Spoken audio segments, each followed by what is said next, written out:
Heart of Darkness. By Joseph Conrad. Chapter 1. The Nelly, a cruising yawl, swung to her anchor without a flutter of the sails, and was at rest. The flood had made, the wind was nearly calm, and being bound down the river, the only thing for it was to come to and wait for the turn of the tide. The sea reach of the Thames stretched before us like the beginning of an interminable waterway. In the offing the sea and the sky were welded together without a joint. And in the luminous space the tanned sails of the barges drifting up with the tide seemed to stand still in red clusters of canvas sharply peaked, with gleams of varnished sprits. A haze rested on the low shores that ran out to sea in vanishing flatness. The air was dark above Gravesend, and farther back still seemed condensed into a mournful gloom, brooding motionless over the biggest, and the greatest, town on earth. The director of companies was our captain and our host. We four affectionately watched his back as he stood in the bows looking to seaward. On the whole river there was nothing that looked half so nautical. He resembled a pilot, which to a seaman is trustworthiness personified. It was difficult to realize his work was not out there in the luminous estuary, but behind him, within the brooding gloom. Between us there was, as I have already said somewhere, the bond of the sea. Besides holding our hearts together through long periods of separation, it had the effect of making us tolerant of each other's yarns, and even convictions. The lawyer, the best of old fellows, had, because of his many years and many virtues, the only cushion on deck, and was lying on the only rug. The accountant had brought out already a box of dominoes, and was toying architecturally with the bones. Marlow sat cross-legged right aft, leaning against the mizzenmast. He had sunken cheeks, a yellow complexion, a straight back, an ascetic aspect, and, with his arms dropped, the palms of hands outwards, resembled an idol.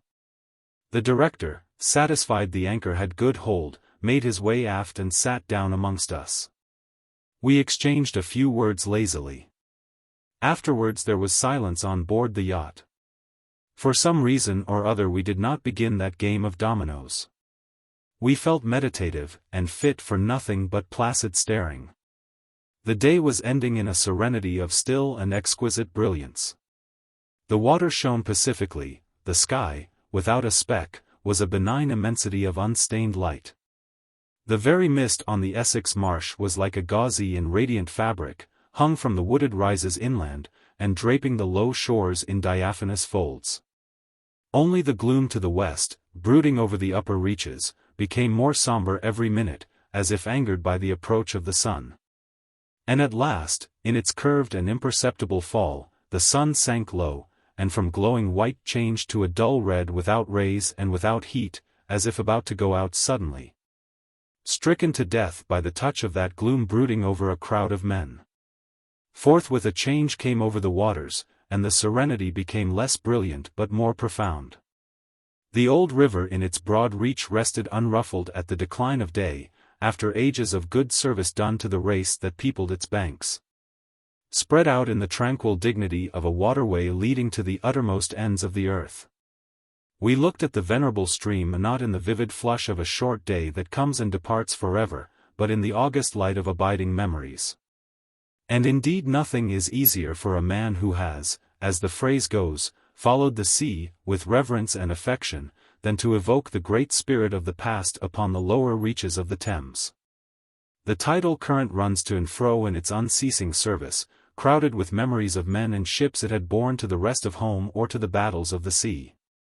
It had known and served all the men of whom the nation is proud, from Sir Francis Drake to Sir John Franklin, knights all, titled and untitled, the great knights-errant of the sea. It had borne all the ships whose names are like jewels flashing in the night of time, from the Golden Hind returning with her rotund flanks full of treasure, to be visited by the Queen's Highness and thus pass out of the gigantic tale, to the Erebus and Terror, bound on other conquests, and that never returned. It had known the ships and the men. They had sailed from Deptford, from Greenwich, from Erith, the adventurers and the settlers, king's ships and the ships of men on 'change. Captains, admirals, the dark interlopers of the Eastern trade, and the commissioned generals of East India fleets. Hunters for gold or pursuers of fame, they all had gone out on that stream, bearing the sword, and often the torch, messengers of the might within the land, bearers of a spark from the sacred fire. What greatness had not floated on the ebb of that river into the mystery of an unknown earth? The dreams of men, the seed of commonwealths, the germs of empires. The sun set. The dusk fell on the stream, and lights began to appear along the shore. The Chapman Lighthouse, a three-legged thing erect on a mudflat, shone strongly. Lights of ships moved in the fairway, a great stir of lights going up and going down. And farther west on the upper reaches the place of the monstrous town was still marked ominously on the sky, a brooding gloom in sunshine, a lurid glare under the stars. And this also, said Marlow suddenly, has been one of the dark places of the earth. He was the only man of us who still followed the sea.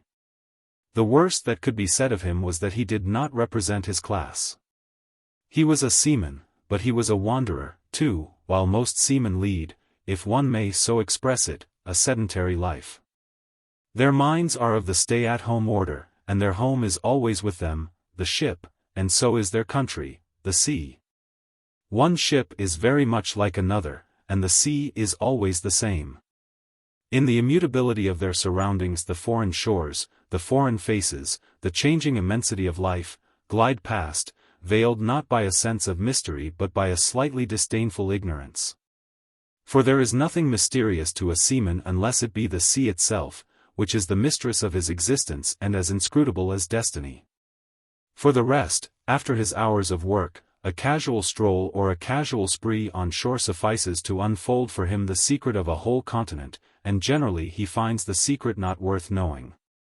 The yarns of seamen have a direct simplicity, the whole meaning of which lies within the shell of a cracked nut. But Marlow was not typical, if his propensity to spin yarns be accepted, and to him the meaning of an episode was not inside like a kernel but outside. Enveloping the tale which brought it out only as a glow brings out a haze, in the likeness of one of these misty halos that sometimes are made visible by the spectral illumination of moonshine. His remark did not seem at all surprising. It was just like Marlow. It was accepted in silence. No one took the trouble to grunt even. And presently he said, very slow, I was thinking of very old times, when the Romans first came here, 1900 years ago, the other day. Light came out of this river since, you say nights? Yes, but it is like a running blaze on a plain, like a flash of lightning in the clouds. We live in the flicker, may it last as long as the old earth keeps rolling. But darkness was here yesterday. Imagine the feelings of a commander of a fine, what d'ye call them?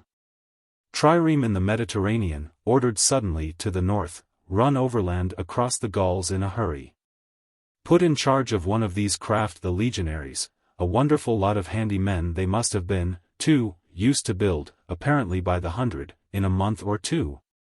If we may believe what we read. Imagine him here, the very end of the world, a sea the color of lead, a sky the color of smoke, a kind of ship about as rigid as a concertina, and going up this river with stores, or orders. Or what you like. Sandbanks, marshes, forests, savages, precious little to eat fit for a civilized man, nothing but Thames water to drink. No Falernian wine here, no going ashore.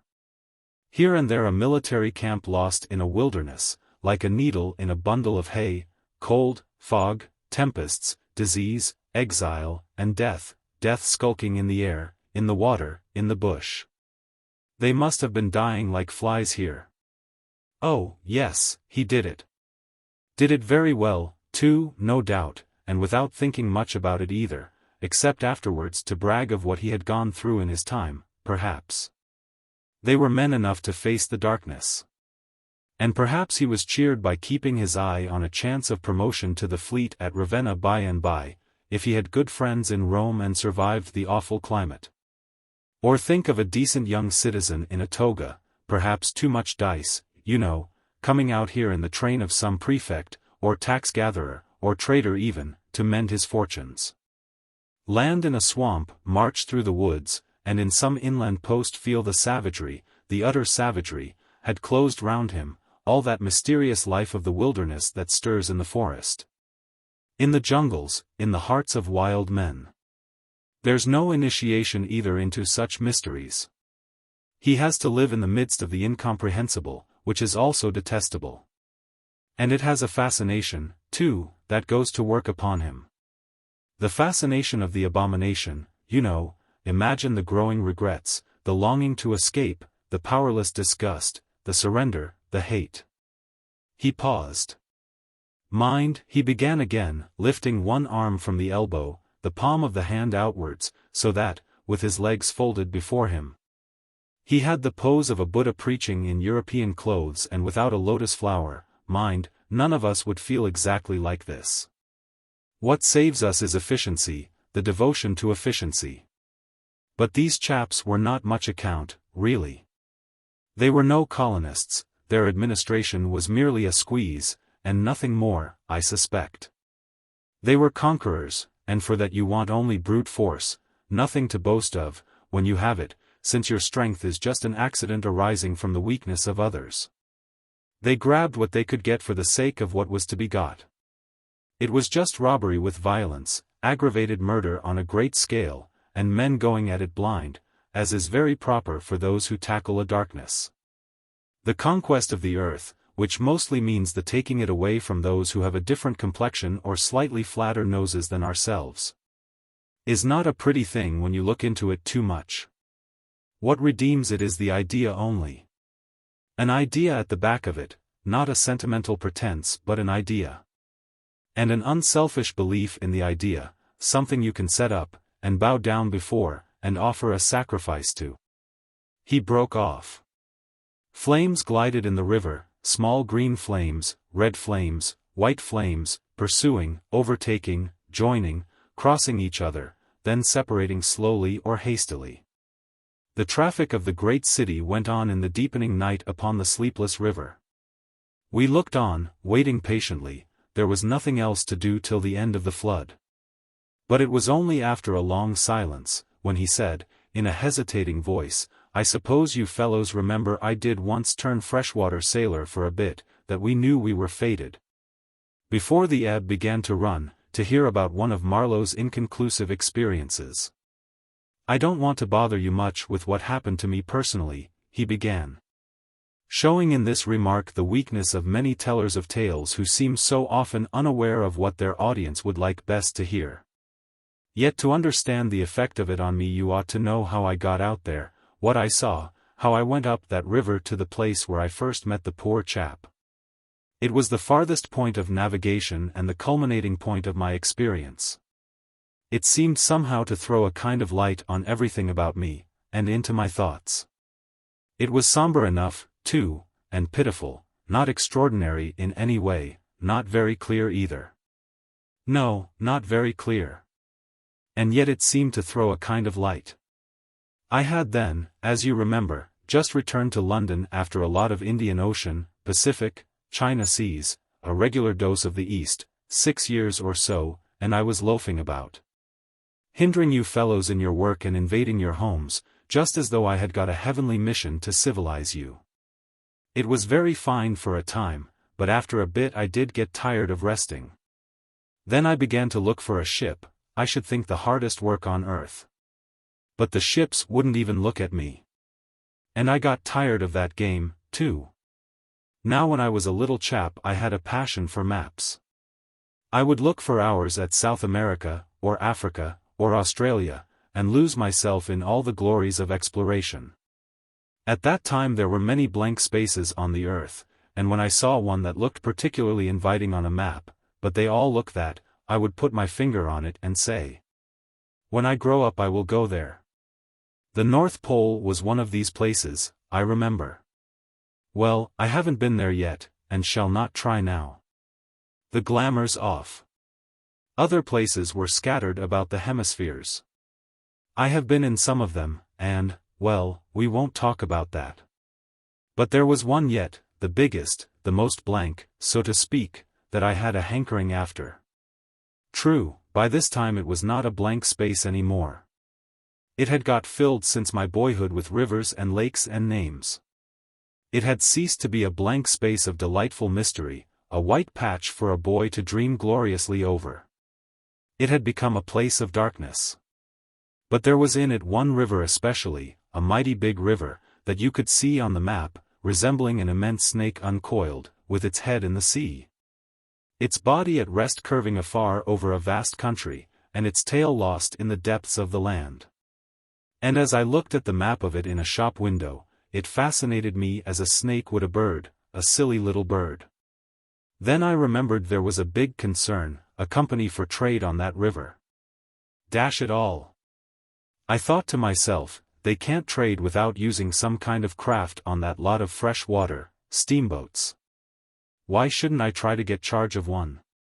I went on along Fleet Street, but could not shake off the idea. The snake had charmed me. You understand, it was a continental concern, that trading society. But I have a lot of relations living on the continent, because it's cheap and not so nasty as it looks, they say. I am sorry to own I began to worry them. This was already a fresh departure for me. I was not used to get things that way, you know. I always went my own road and on my own legs where I had a mind to go. I wouldn't have believed it of myself.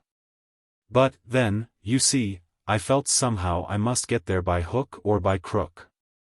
So I worried them. The men said, "My dear fellow," and did nothing. Then, would you believe it, I tried the women. Charlie Marlow, set the women to work, to get a job. Heavens! Well, you see, the notion drove me. I had an aunt, a dear enthusiastic soul. She wrote, "It will be delightful. I am ready to do anything, anything for you. It is a glorious idea. I know the wife of a very high personage in the administration, and also a man who has lots of influence with, etc." She was determined to make no end of fuss to get me appointed skipper of a river steamboat, if such was my fancy. I got my appointment, of course, and I got it very quick. It appears the company had received news that one of their captains had been killed in a scuffle with the natives. This was my chance, and it made me the more anxious to go. It was only months and months afterwards, when I made the attempt to recover what was left of the body, that I heard the original quarrel arose from a misunderstanding about some hens. Yes, 2 black hens. Freslevin, that was the fellow's name, a Dane, thought himself wronged somehow in the bargain, so he went ashore and started to hammer the chief of the village with a stick. Oh, it didn't surprise me in the least to hear this, and at the same time to be told that Freslevin was the gentlest, quietest creature that ever walked on 2 legs. No doubt he was. But he had been a couple of years already out there engaged in the noble cause, you know, and he probably felt the need at last of asserting his self-respect in some way.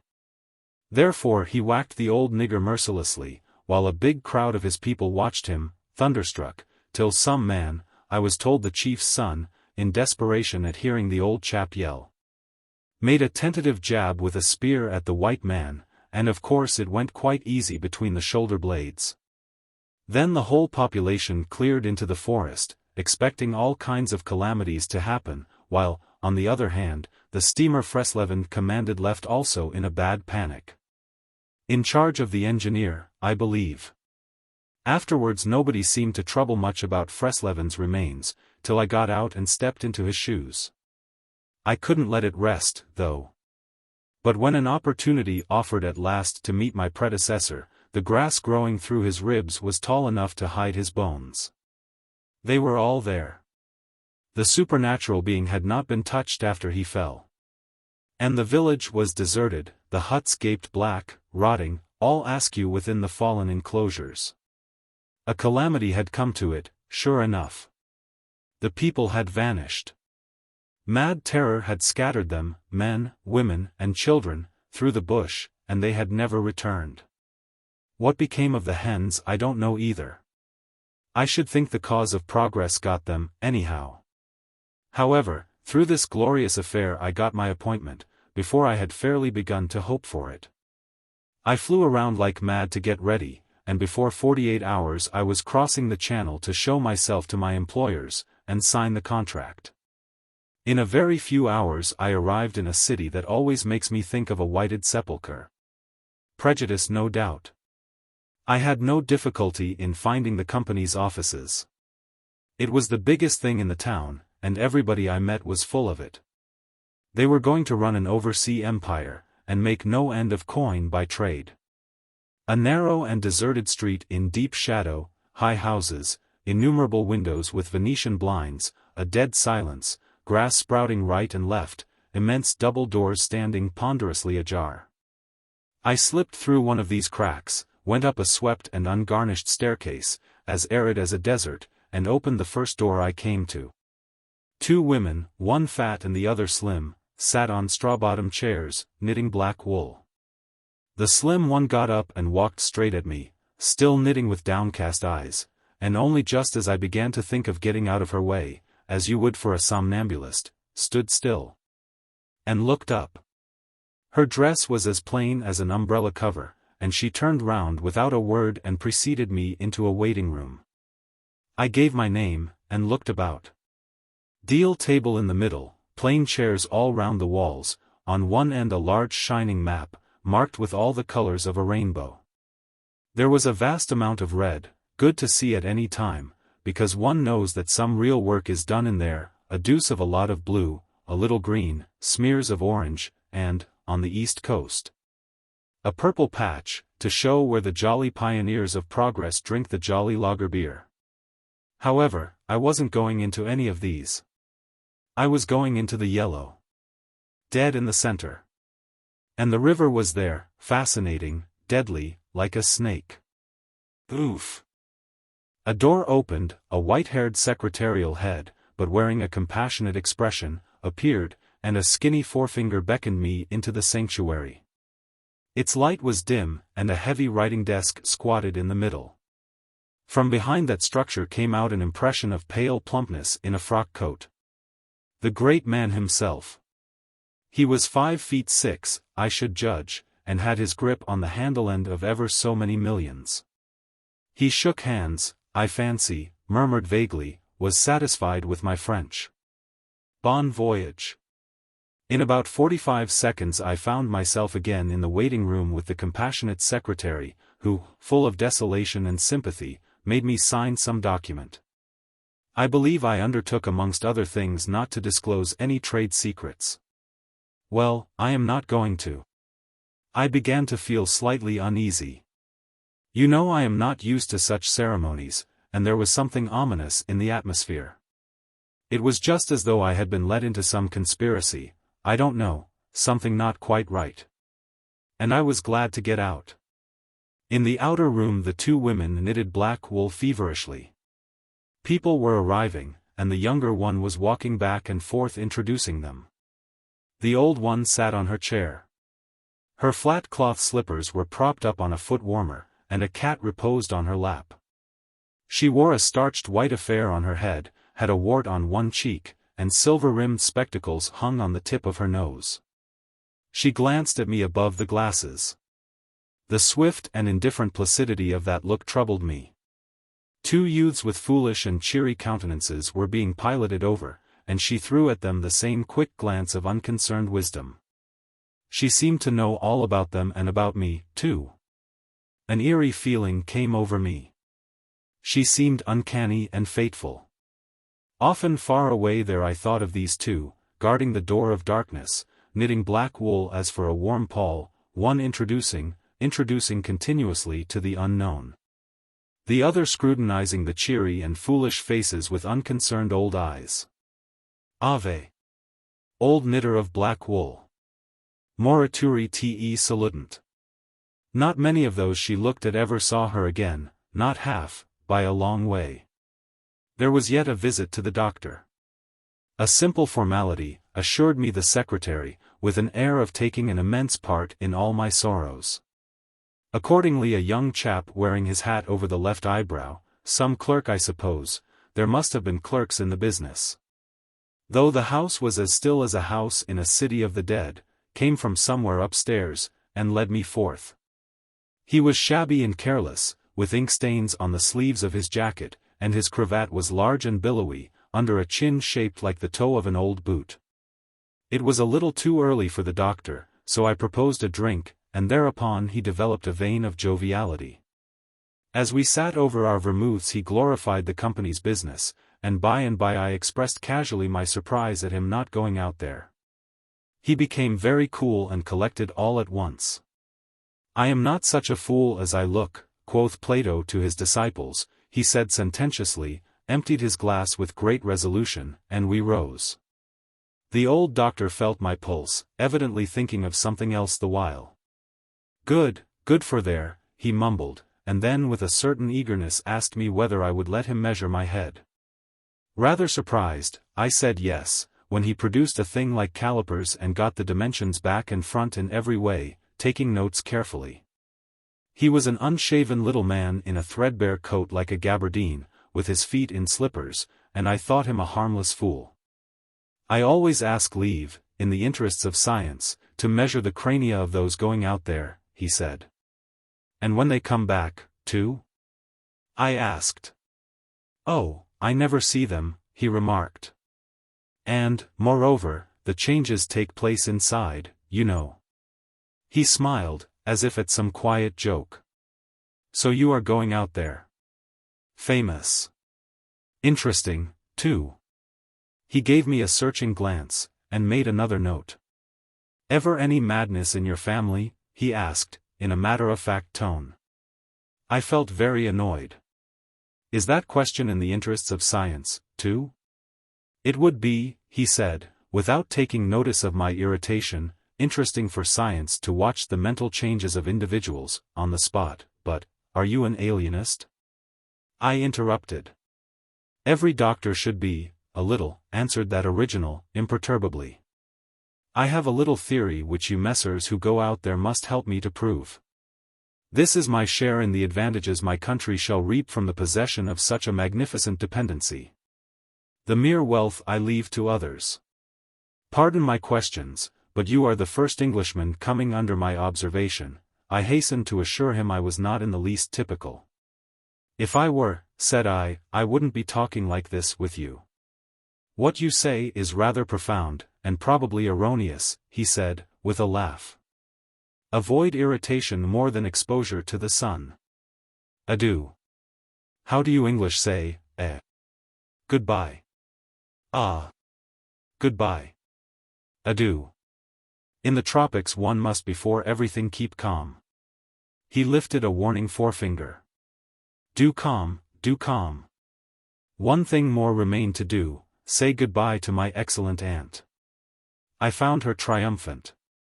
I had a cup of tea, the last decent cup of tea for many days, and in a room that most soothingly looked just as you would expect a lady's drawing room to look.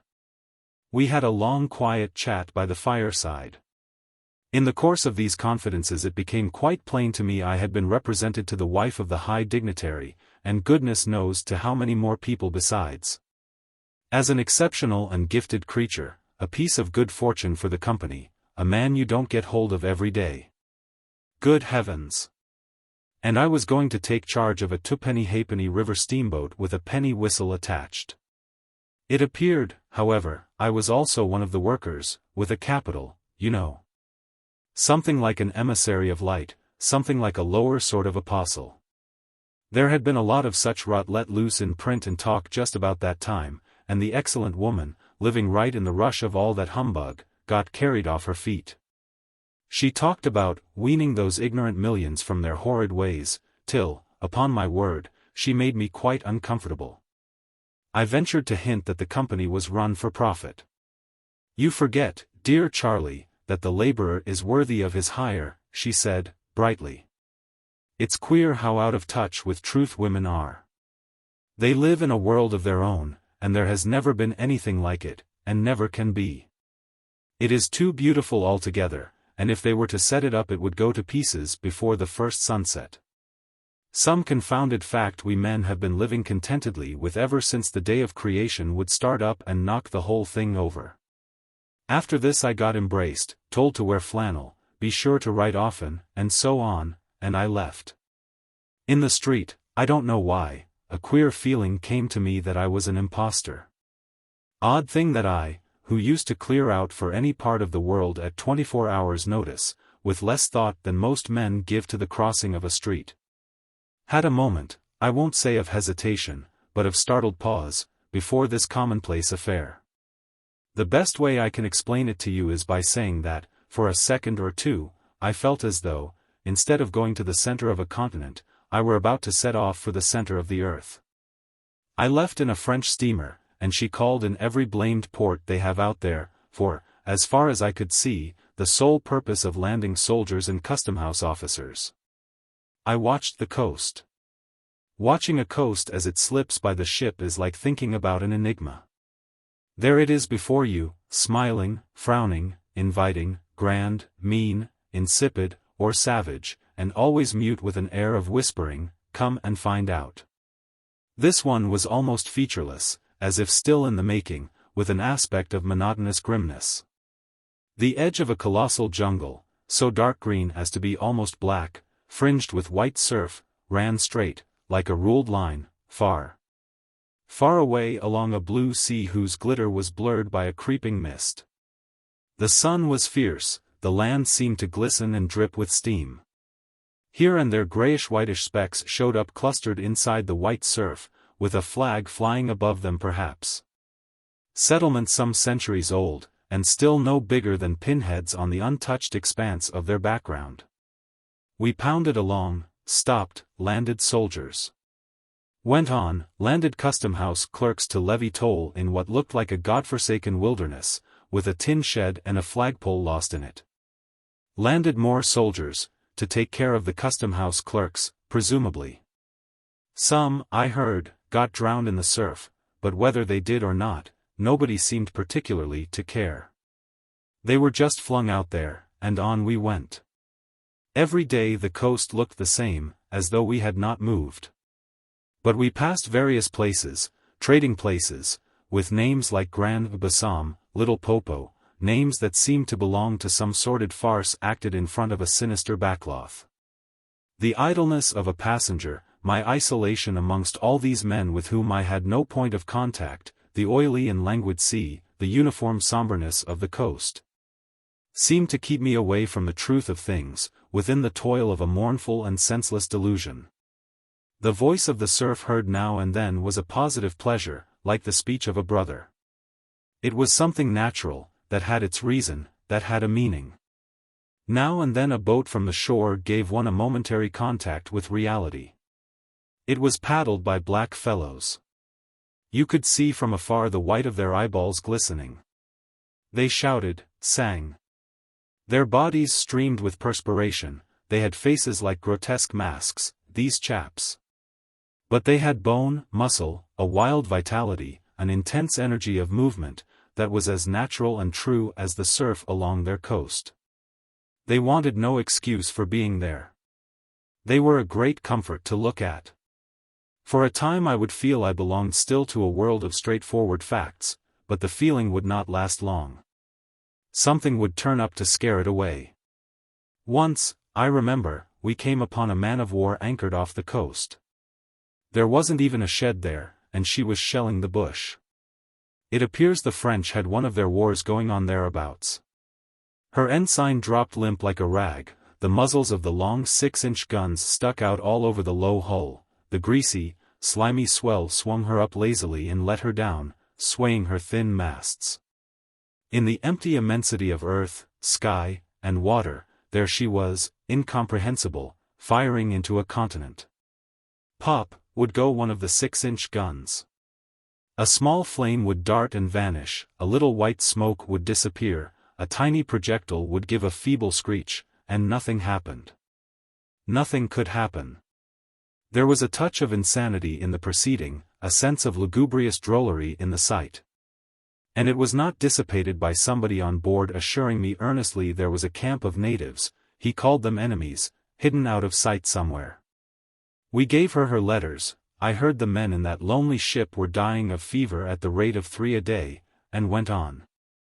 We called at some more places with farcical names, where the merry dance of death and trade goes on in a still and earthy atmosphere as of an overheated catacomb. all along the formless coast bordered by dangerous surf, as if nature herself had tried to ward off intruders.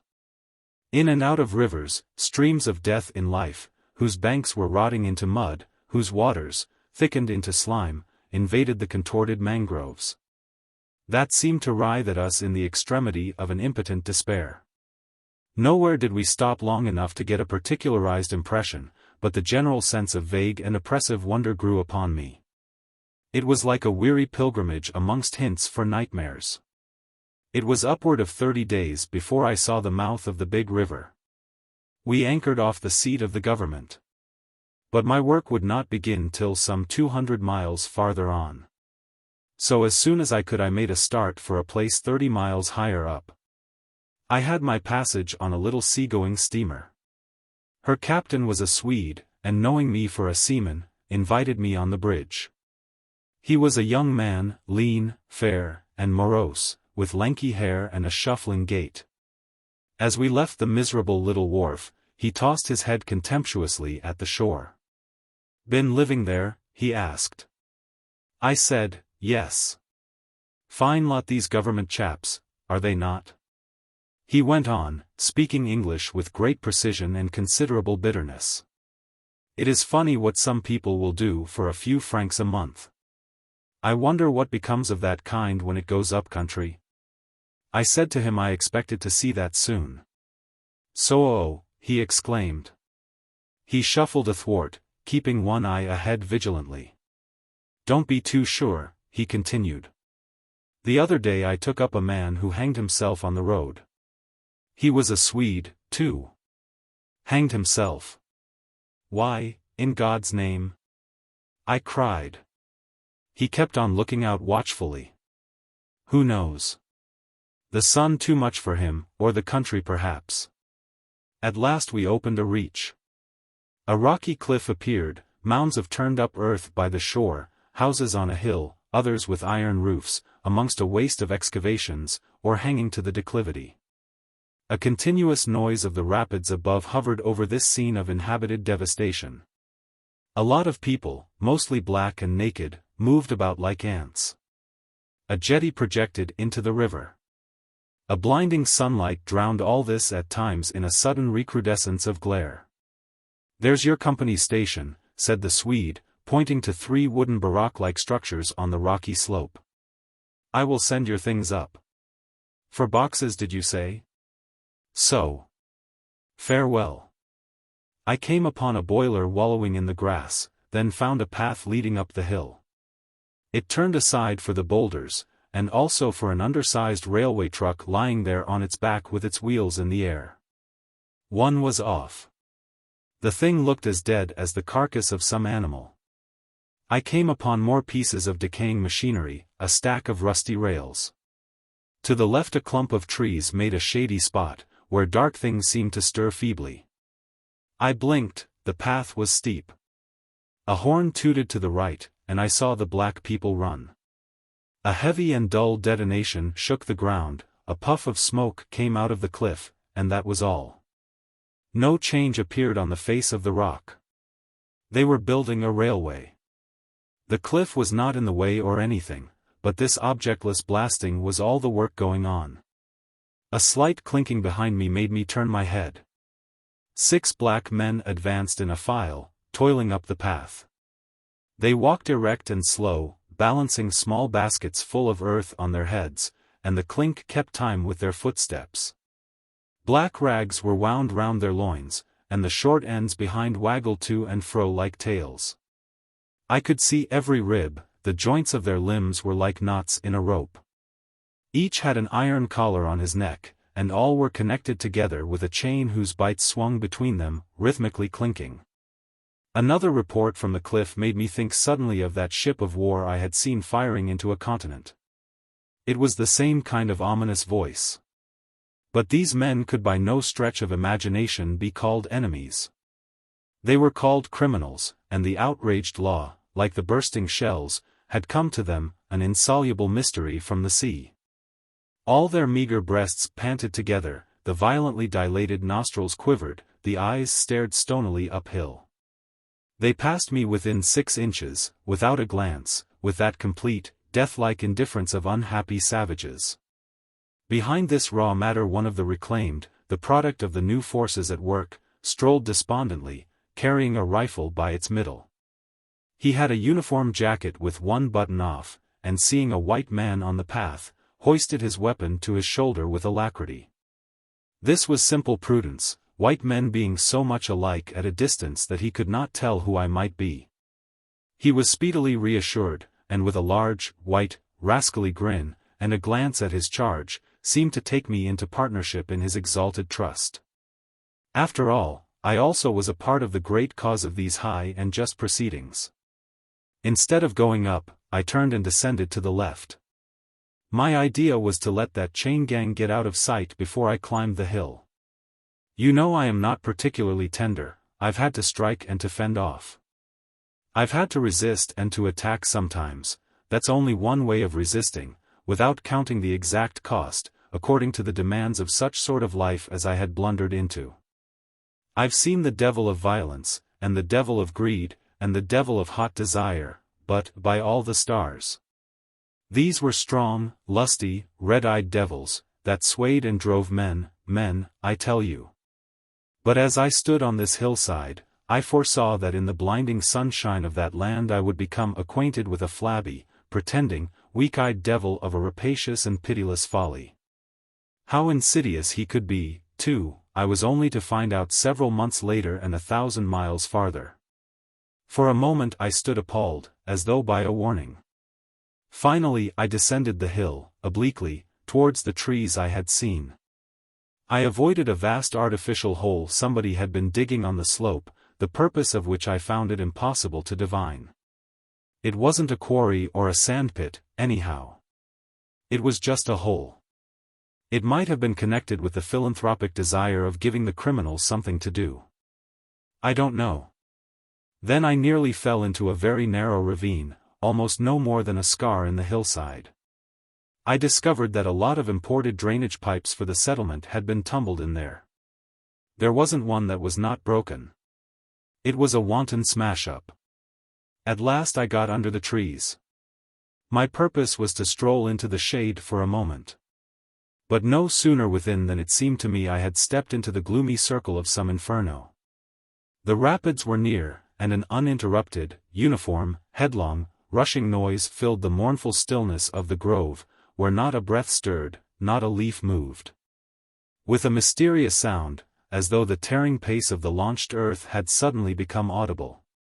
Black shapes crouched, lay, sat between the trees leaning against the trunks, clinging to the earth, half coming out, half effaced within the dim light, in all the attitudes of pain, abandonment, and despair.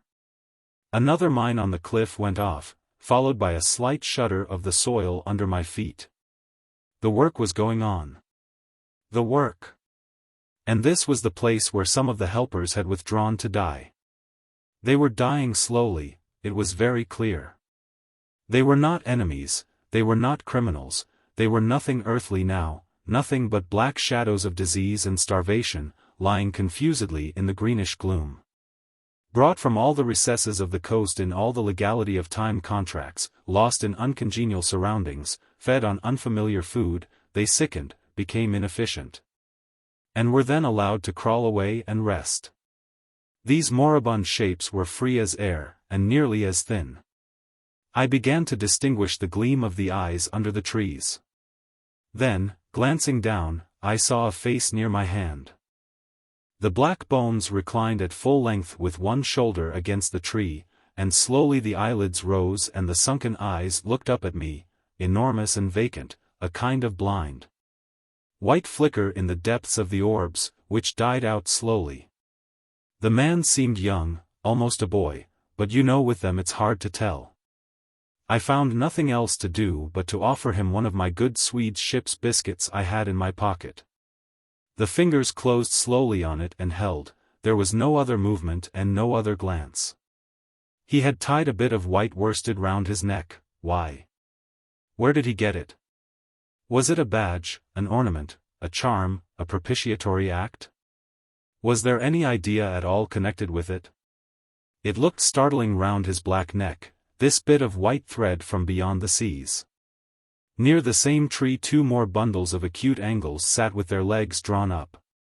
One, with his chin propped on his knees, stared at nothing, in an intolerable and appalling manner. His brother phantom rested its forehead, as if overcome with a great weariness. And all about others were scattered in every pose of contorted collapse, as in some picture of a massacre or a pestilence. While I stood horror-struck, one of these creatures rose to his hands and knees, and went off on all fours towards the river to drink. He lapped out of his hand, then sat up in the sunlight, crossing his shins in front of him, and after a time let his woolly head fall on his breastbone. I didn't want any more loitering in the shade, and I made haste towards the station. When near the buildings I met a white man, in such an unexpected elegance of get-up that in the first moment I took him for a sort of vision. I saw a high starched collar, white cuffs, a light alpaca jacket, snowy trousers, a clean necktie, and varnished boots. No hat. Hair parted, brushed, oiled, under a green-lined parasol held in a big white hand. He was amazing, and had a penholder behind his ear. I shook hands with this miracle, and I learned he was the company's chief accountant, and that all the bookkeeping was done at this station. He had come out for a moment, he said, to get a breath of fresh air. The expression sounded wonderfully odd, with its suggestion of sedentary desk life.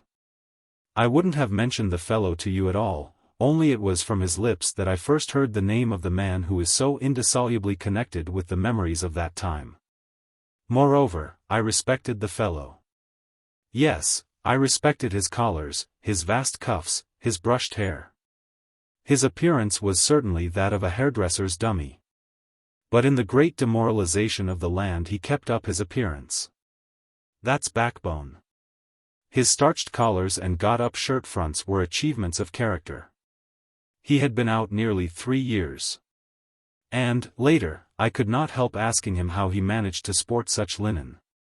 He had just the faintest blush, and said modestly, "I've been teaching one of the native women about the station." It was difficult. She had a distaste for the work. Thus this man had verily accomplished something. And he was devoted to his books, which were in apple pie order. Everything else in the station was in a muddle: heads, things, buildings. Strings of dusty niggers with splay feet arrived and departed. A stream of manufactured goods, rubbishy cottons, beads, and brass wire sent into the depths of darkness, and in return came a precious trickle of ivory. I had to wait in the station for 10 days, an eternity. I lived in a hut in the yard, but to be out of the chaos I would sometimes get into the accountant's office. It was built of horizontal planks, and so badly put together that, as he bent over his high desk, he was barred from neck to heels with narrow strips of sunlight. There was no need to open the big shutter to see. It was hot there, too. Big flies buzzed fiendishly, and did not sting, but stabbed. I sat generally on the floor, while, of faultless appearance, and even slightly scented, perching on a high stool, he wrote. Sometimes he stood up for exercise. When a truckle bed with a sick man, some invalid agent from up-country, was put in there, he exhibited a gentle annoyance. "The groans of this sick person," he said, "distract my attention. And without that it is extremely difficult to guard against clerical errors in this climate." One day he remarked, without lifting his head, "In the interior you will no doubt meet Mr. Kurtz." On my asking who Mr. Kurtz was, he said he was a first-class agent, and seeing my disappointment at this information, he added slowly, laying down his pen, "He is a very remarkable person." Further questions elicited from him that Mr. Kurtz was at present in charge of a trading post, a very important one, in the true ivory country, at the very bottom of there. Sends in as much ivory as all the others put together. He began to write again. The sick man was too ill to groan. The flies buzzed in a great peace. Suddenly there was a growing murmur of voices and a great tramping of feet. A caravan had come in. A violent babble of uncouth sounds burst out on the other side of the planks.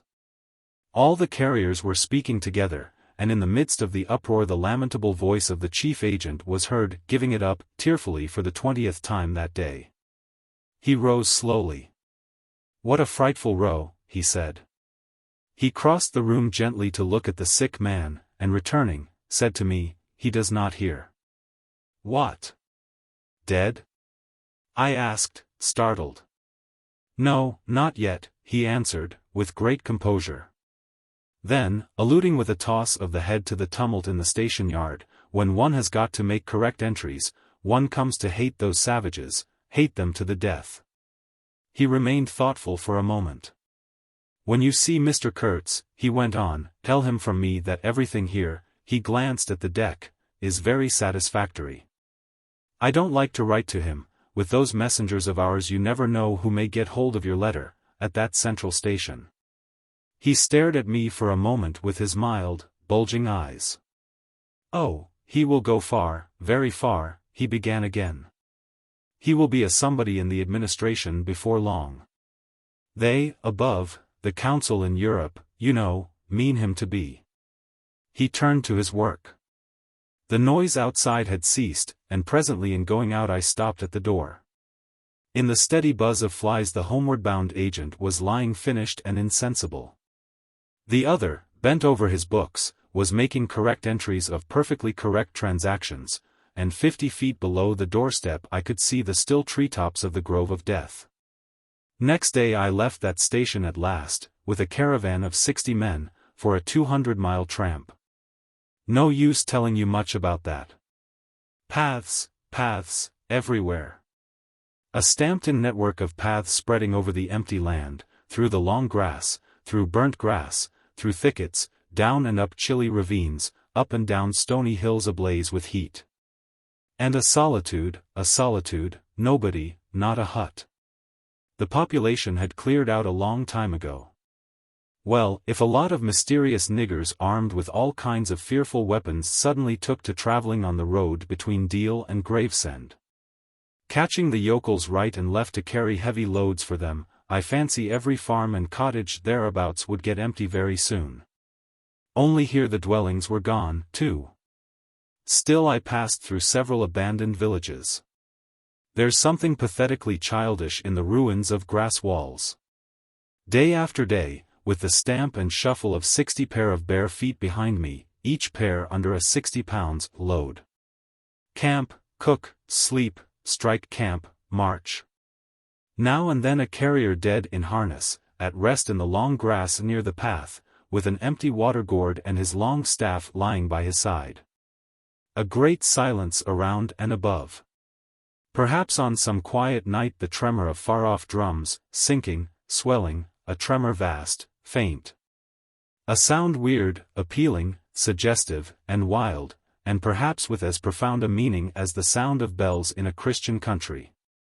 Once a white man in an unbuttoned uniform, camping on the path with an armed escort of lank Zanzibaris, very hospitable and festive, not to say drunk, was looking after the upkeep of the road, he declared. Can't say I saw any road or any upkeep, unless the body of a middle-aged Negro, with a bullet hole in the forehead, upon which I absolutely stumbled 3 miles farther on, may be considered as a permanent improvement. I had a white companion, too, not a bad chap, but rather too fleshy and with the exasperating habit of fainting on the hot hillsides, miles away from the least bit of shade and water. Annoying, you know, to hold your own coat like a parasol over a man's head while he is coming to. I couldn't help asking him once what he meant by coming there at all. To make money, of course. What do you think, he said, scornfully. Then he got fever, and had to be carried in a hammock slung under a pole.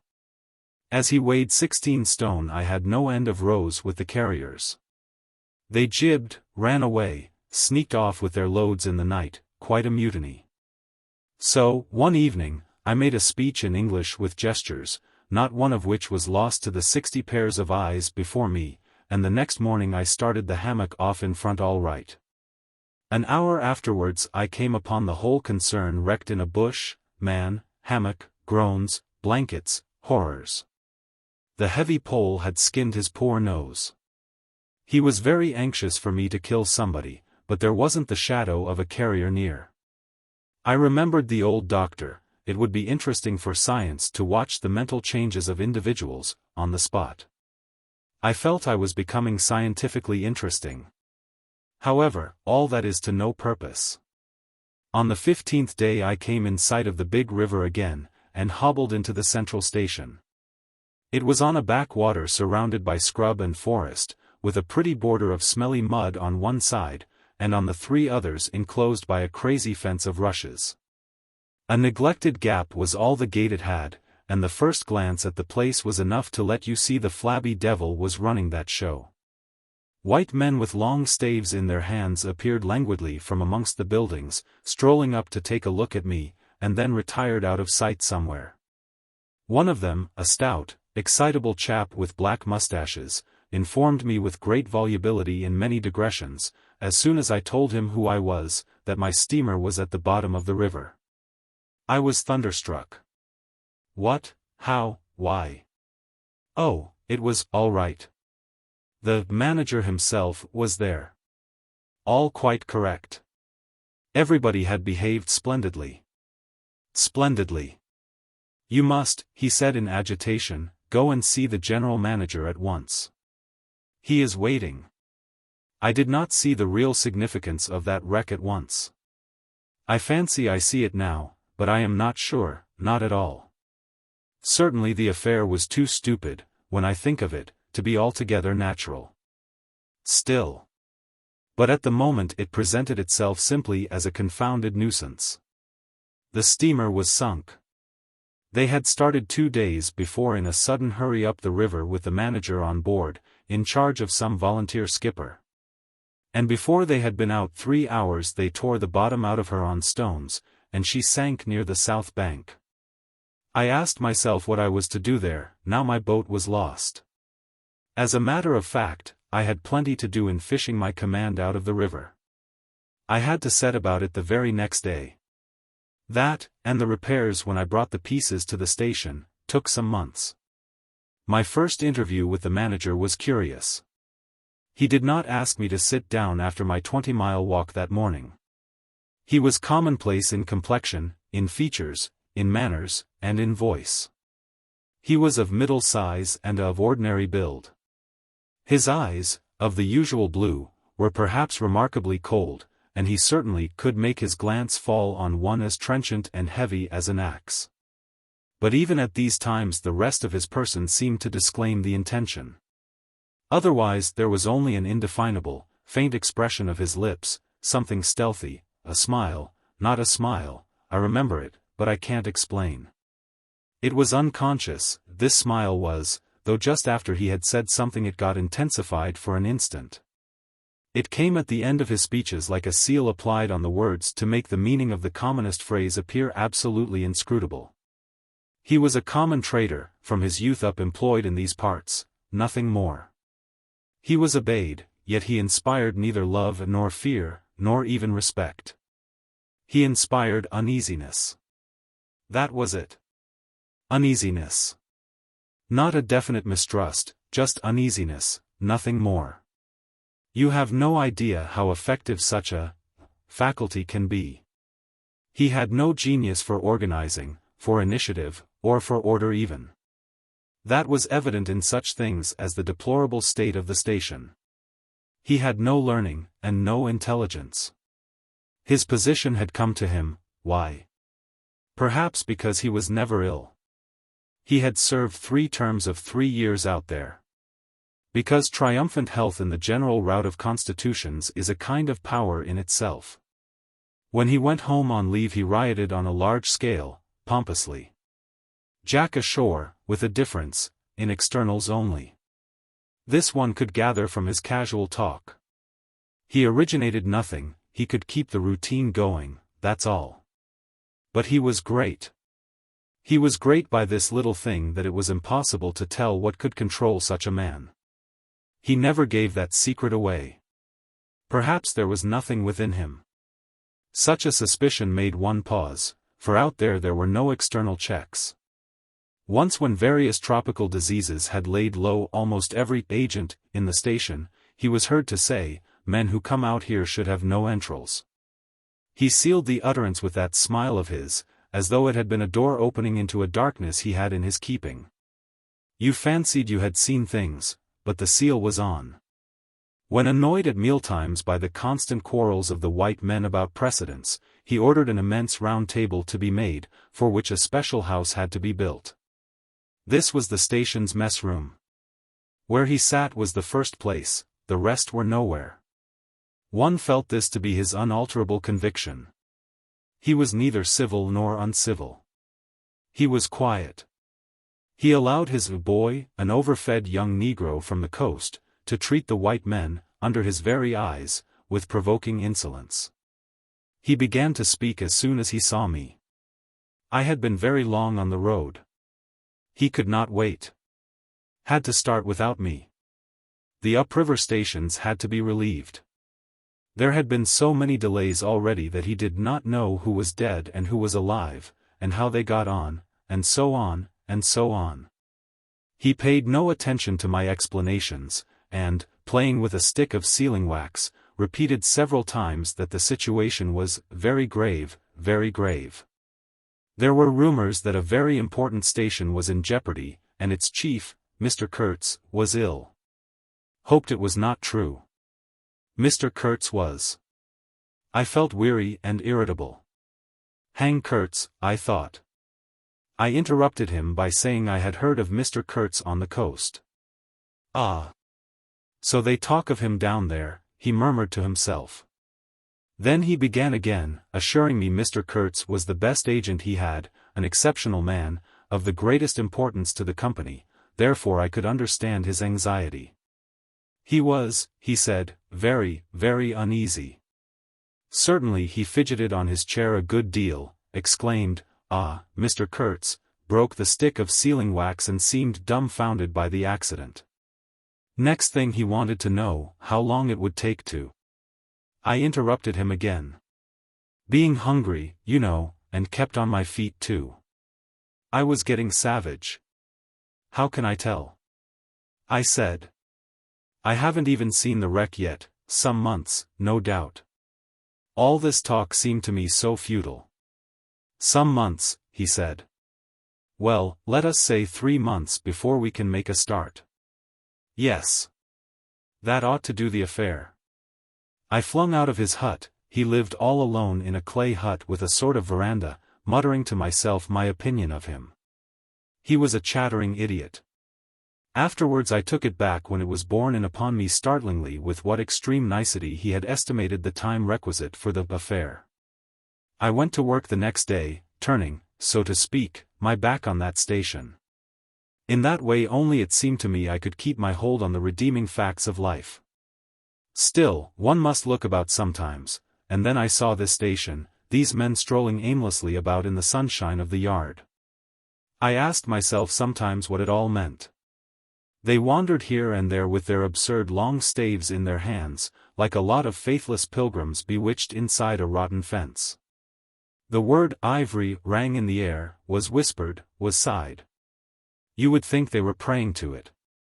A taint of imbecile rapacity blew through it all, like a whiff from some corpse.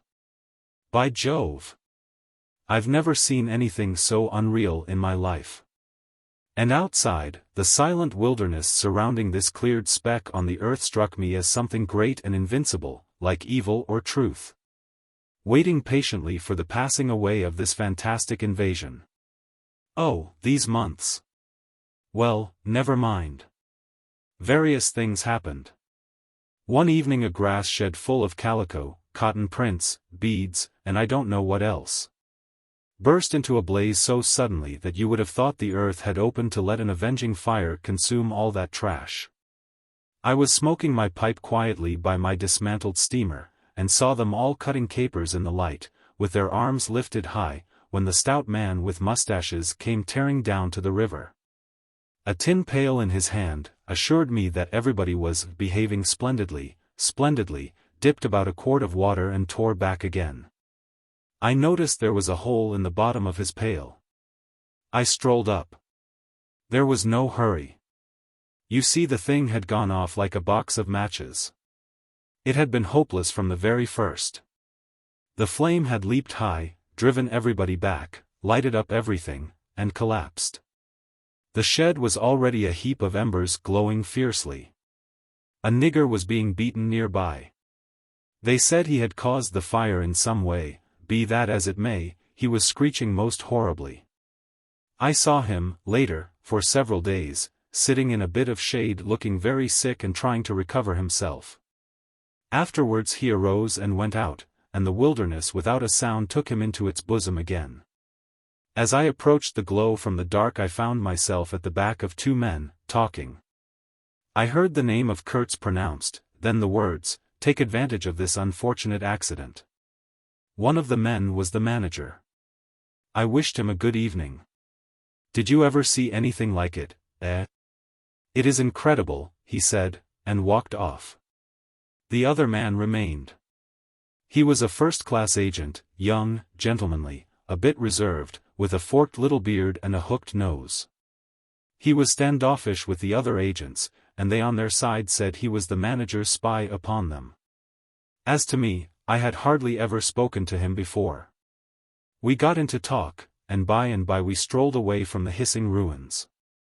Then he asked me to his room, which was in the main building of the station. He struck a match, and I perceived that this young aristocrat had not only a silver-mounted dressing case but also a whole candle all to himself. Just at that time the manager was the only man supposed to have any right to candles. Native mats covered the clay walls, a collection of spears, assegais, shields, knives was hung up in trophies. The business entrusted to this fellow was the making of bricks, so I had been informed. But there wasn't a fragment of a brick anywhere in the station, and he had been there more than a year, waiting. It seems he could not make bricks without something, I don't know what, straw maybe. Anyway, it could not be found there, and as it was not likely to be sent from Europe, it did not appear clear to me what he was waiting for. An act of special creation perhaps. However, they were all waiting, all the 16 or 20 pilgrims of them, for something. And upon my word it did not seem an uncongenial occupation, from the way they took it, though the only thing that ever came to them was disease, as far as I could see. They beguiled the time by backbiting and intriguing against each other in a foolish kind of way. There was an air of plotting about that station, but nothing came of it, of course. It was as unreal as everything else, as the philanthropic pretense of the whole concern, as their talk, as their government, as their show of work. The only real feeling was a desire to get appointed to a trading post where ivory was to be had, so that they could earn percentages. They intrigued and slandered and hated each other only on that account, but as to effectually lifting a little finger, oh, no. By heavens! There is something after all in the world allowing one man to steal a horse while another must not look at a halter. Steal a horse straight out. Very well. He has done it. Perhaps he can ride. But there is a way of looking at a halter that would provoke the most charitable of saints into a kick. I had no idea why he wanted to be sociable, but as we chatted in there it suddenly occurred to me the fellow was trying to get at something, in fact, pumping me. He alluded constantly to Europe, to the people I was supposed to know there, putting leading questions as to my acquaintances in the sepulchral city, and so on. His little eyes glittered like mica discs, with curiosity, though he tried to keep up a bit of superciliousness. At first I was astonished, but very soon I became awfully curious to see what he would find out from me. I couldn't possibly imagine what I had in me to make it worth his while. It was very pretty to see how he baffled himself, for in truth my body was full only of chills, and my head had nothing in it but that wretched steamboat business. It was evident he took me for a perfectly shameless prevaricator. At last he got angry, and, to conceal a movement of furious annoyance, he yawned. I rose. Then I noticed a small sketch in oils, on a panel, representing a woman, draped and blindfolded, carrying a lighted torch. The background was somber, almost black. The movement of the woman was stately, and the effect of the torchlight on the face was sinister. It arrested me, and he stood by civilly, holding an empty half-pint champagne bottle, medical comforts, with the candle stuck in it.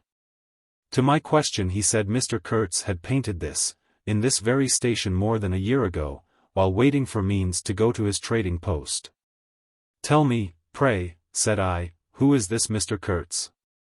"The chief of the inner station," he answered in a short tone, looking away. "Much obliged," I said, laughing. "And you are the brickmaker of the central station." "Everyone knows that." He was silent for a while. "He is a prodigy," he said at last. "He is an emissary of pity and science and progress, and devil knows what else. We want," he began to declaim suddenly, "for the guidance of the cause entrusted to us by Europe, so to speak, higher intelligence, wide sympathies, a singleness of purpose." "Who says that?" I asked. "Lots of them," he replied. "Some even write that, and so he comes here, a special being, as you ought to know." "Why ought I to know?" I interrupted, really surprised. He paid no attention. "Yes. Today he is chief of the best station, next year he will be assistant manager, 2 years more but I dare say you know what he will be in 2 years' time. You are of the new gang, the gang of virtue. The same people who sent him specially also recommended you." "Oh, don't say no. I've my own eyes to trust." Light dawned upon me. My dear aunt's influential acquaintances were producing an unexpected effect upon that young man.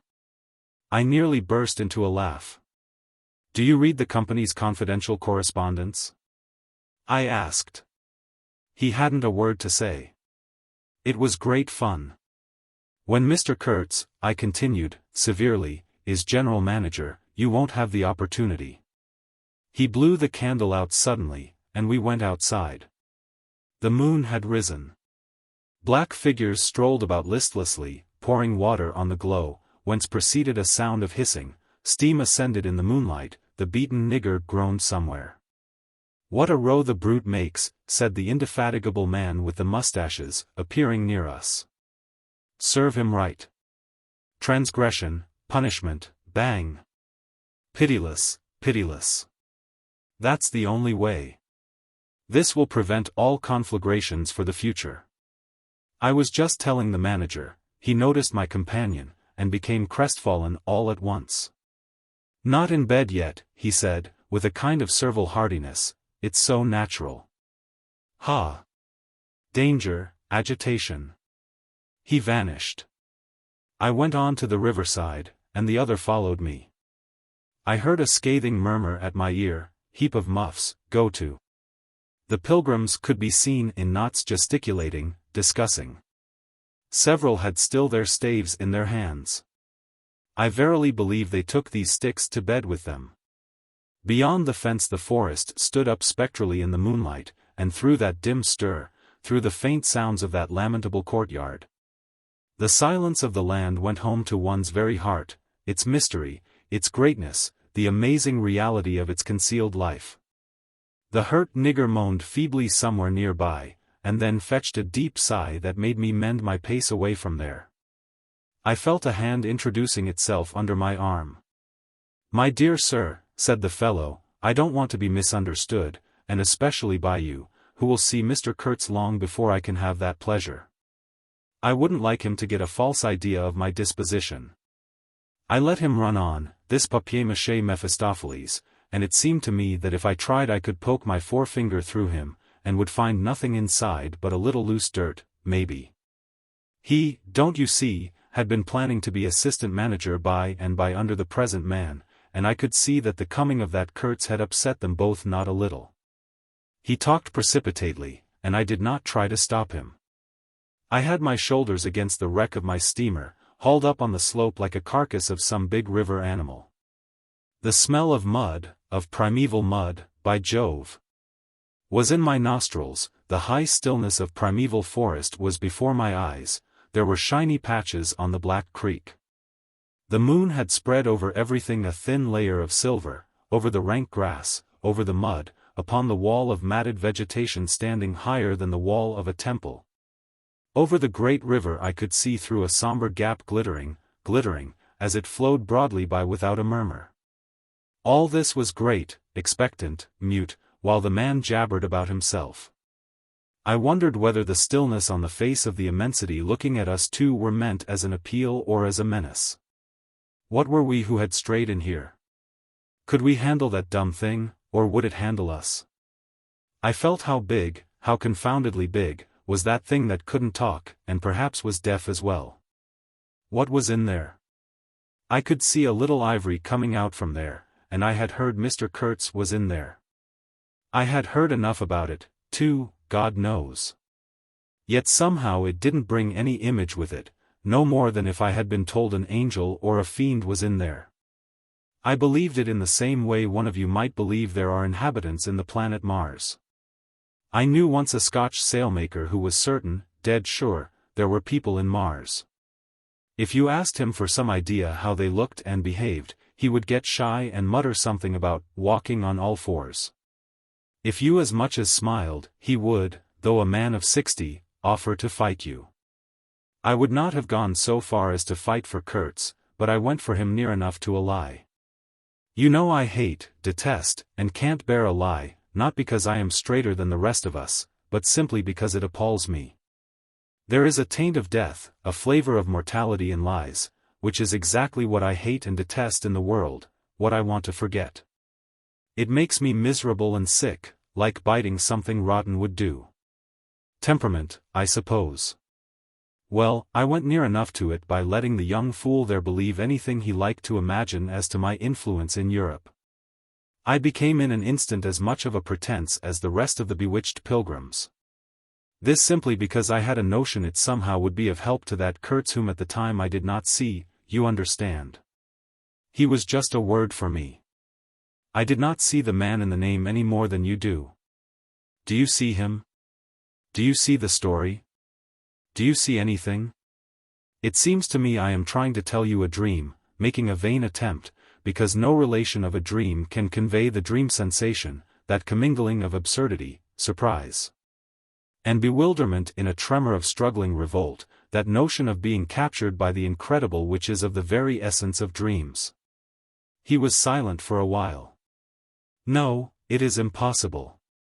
It is impossible to convey the life sensation of any given epoch of one's existence, that which makes its truth, its meaning, its subtle and penetrating essence. It is impossible. We live, as we dream, alone. He paused again as if reflecting, then added. Of course in this you fellows see more than I could then. You see me, whom you know. It had become so pitch dark that we listeners could hardly see one another. For a long time already he, sitting apart, had been no more to us than a voice.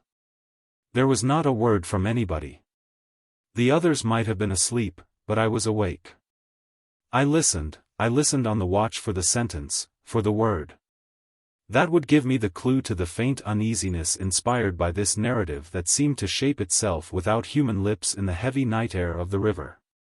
Yes, I let him run on, Marlow began again, and think what he pleased about the powers that were behind me. I did. And there was nothing behind me.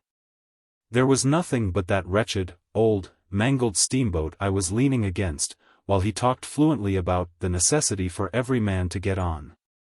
And when one comes out here, you conceive, it is not to gaze at the moon. Mr. Kurtz was a universal genius, but even a genius would find it easier to work with adequate tools, intelligent men. He did not make bricks. Why, there was a physical impossibility in the way, as I was well aware. And if he did secretarial work for the manager, it was because no sensible man rejects wantonly the confidence of his superiors. Did I see it?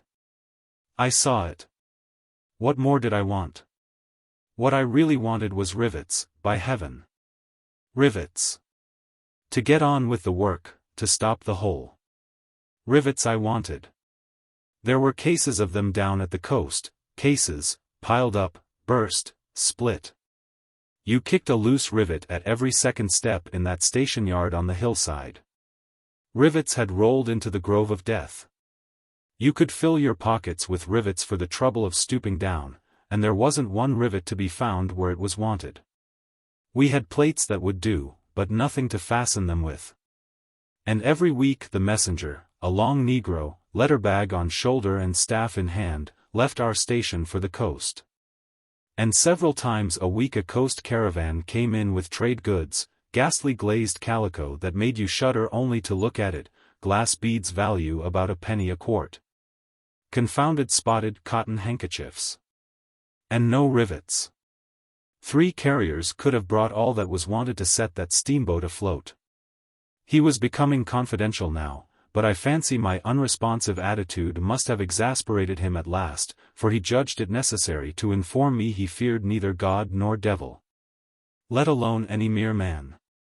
I said I could see that very well, but what I wanted was a certain quantity of rivets, and rivets were what really Mr. Kurtz wanted, if he had only known it. Now letters went to the coast every week. "My dear sir," he cried, "I write from dictation. I demanded rivets." There was a way, for an intelligent man. He changed his manner.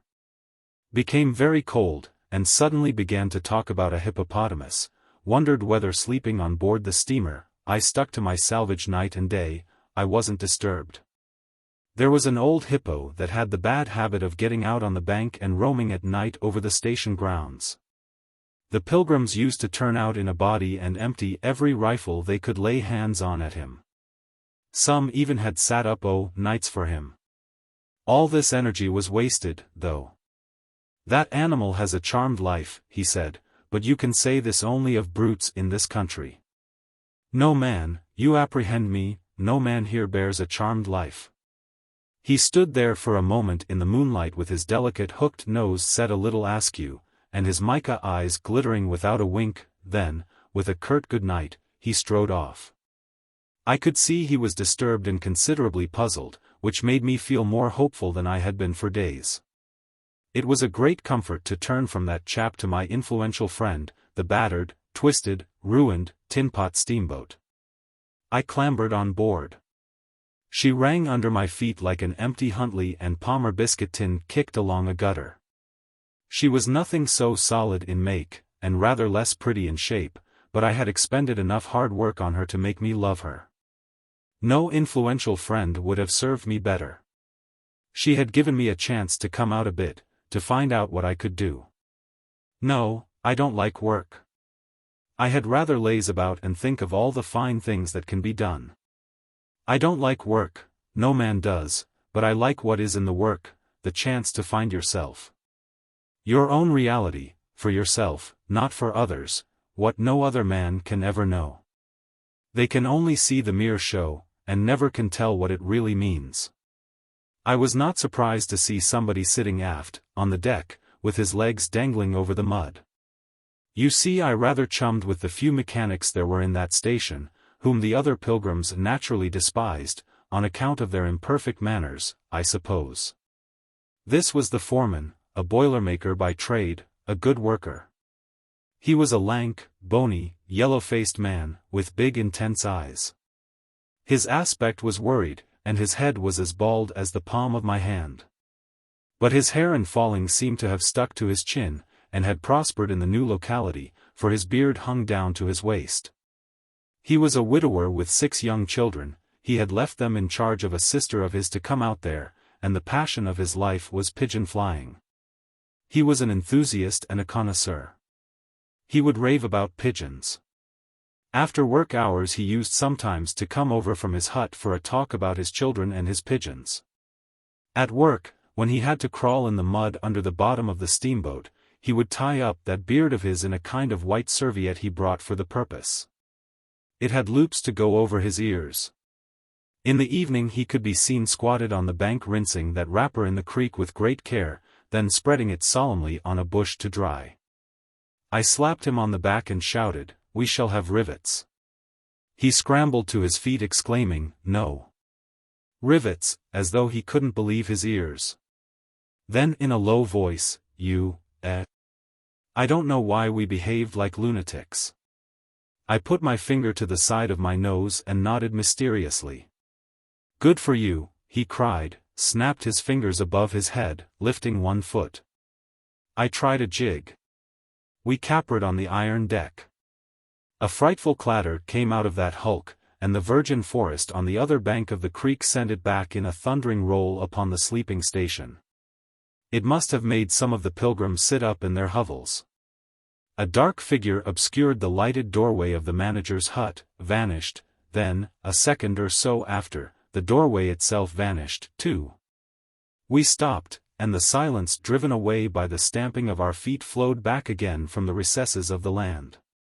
The great wall of vegetation, an exuberant and entangled mass of trunks, branches, leaves, boughs, festoons, motionless in the moonlight, was like a rioting invasion of soundless life. A rolling wave of plants, piled up, crested, ready to topple over the creek, to sweep every little man of us out of his little existence. And it moved not. A deadened burst of mighty splashes and snorts reached us from afar, as though an ichthyosaurus had been taking a bath of glitter in the great river.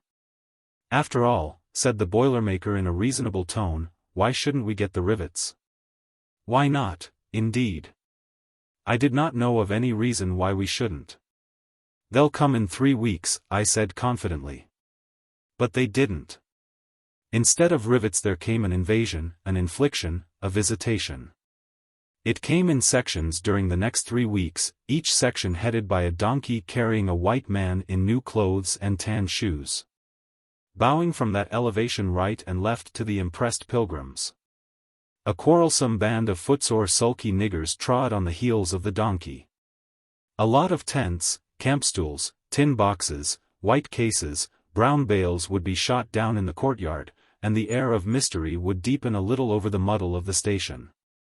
5 such installments came, with their absurd air of disorderly flight with the loot of innumerable outfit shops and provision stores, that, one would think, they were lugging, after a raid, into the wilderness for equitable division. It was an inextricable mess of things decent in themselves but that human folly made look like the spoils of thieving. This devoted band called itself the El Dorado Exploring Expedition, and I believe they were sworn to secrecy.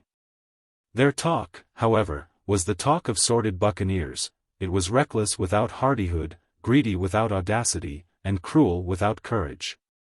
There was not an atom of foresight or of serious intention in the whole batch of them, and they did not seem aware these things are wanted for the work of the world. To tear treasure out of the bowels of the land was their desire, with no more moral purpose at the back of it than there is in burglars breaking into a safe. Who paid the expenses of the noble enterprise I don't know, but the uncle of our manager was leader of that lot. In exterior he resembled a butcher in a poor neighborhood, and his eyes had a look of sleepy cunning.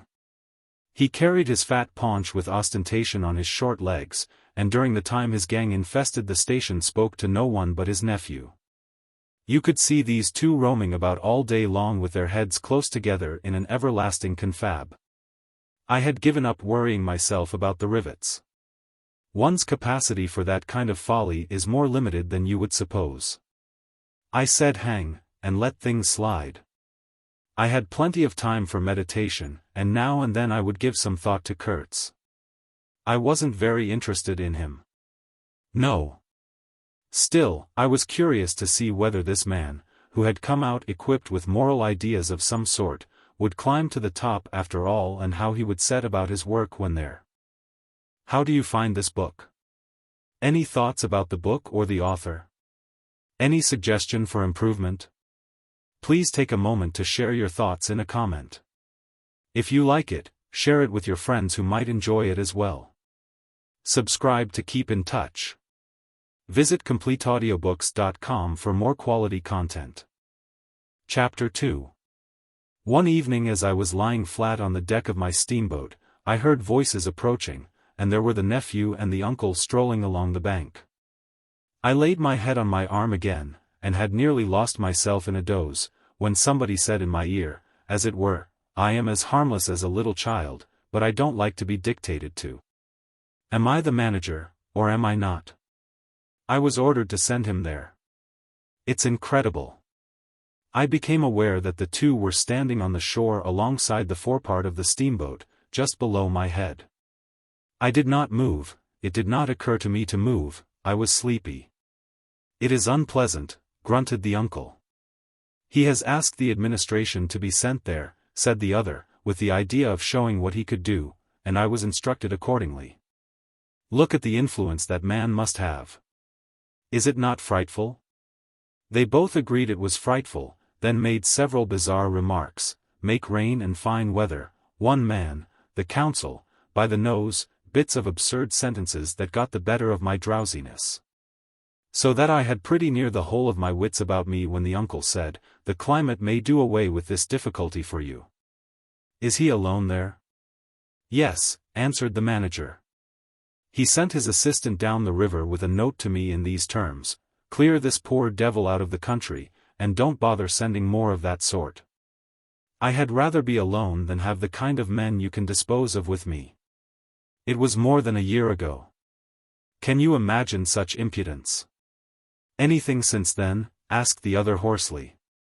Ivory, jerked the nephew, lots of it, prime sort, lots, most annoying, from him. And with that? Questioned the heavy rumble. Invoice, was the reply, fired out, so to speak. Then silence.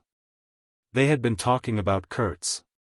I was broad awake by this time, but, lying perfectly at ease, remained still, having no inducement to change my position.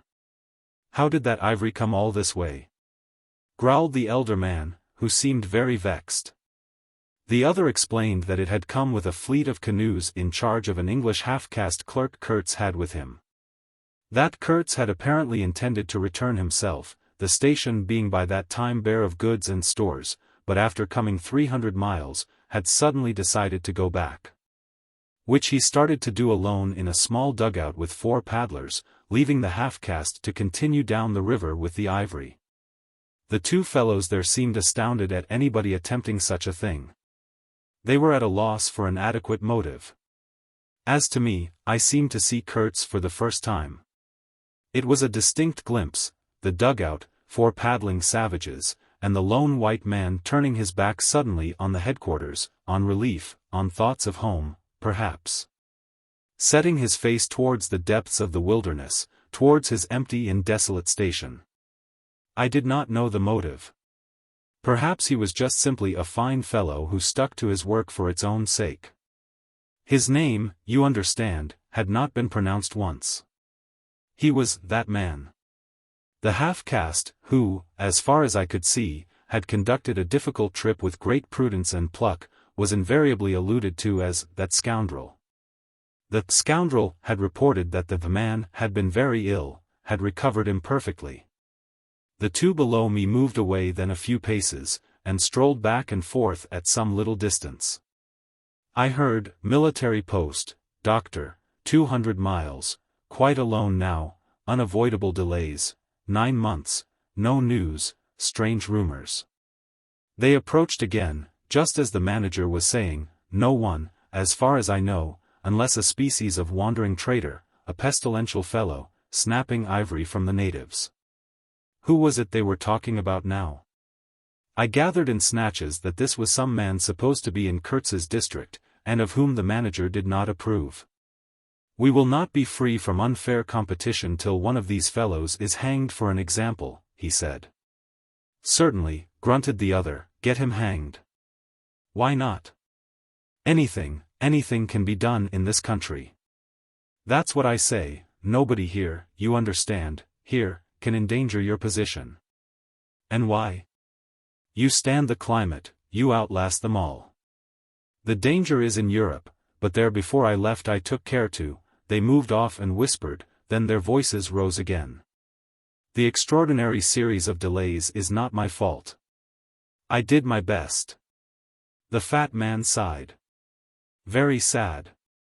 And the pestiferous absurdity of his talk, continued the other, he bothered me enough when he was here.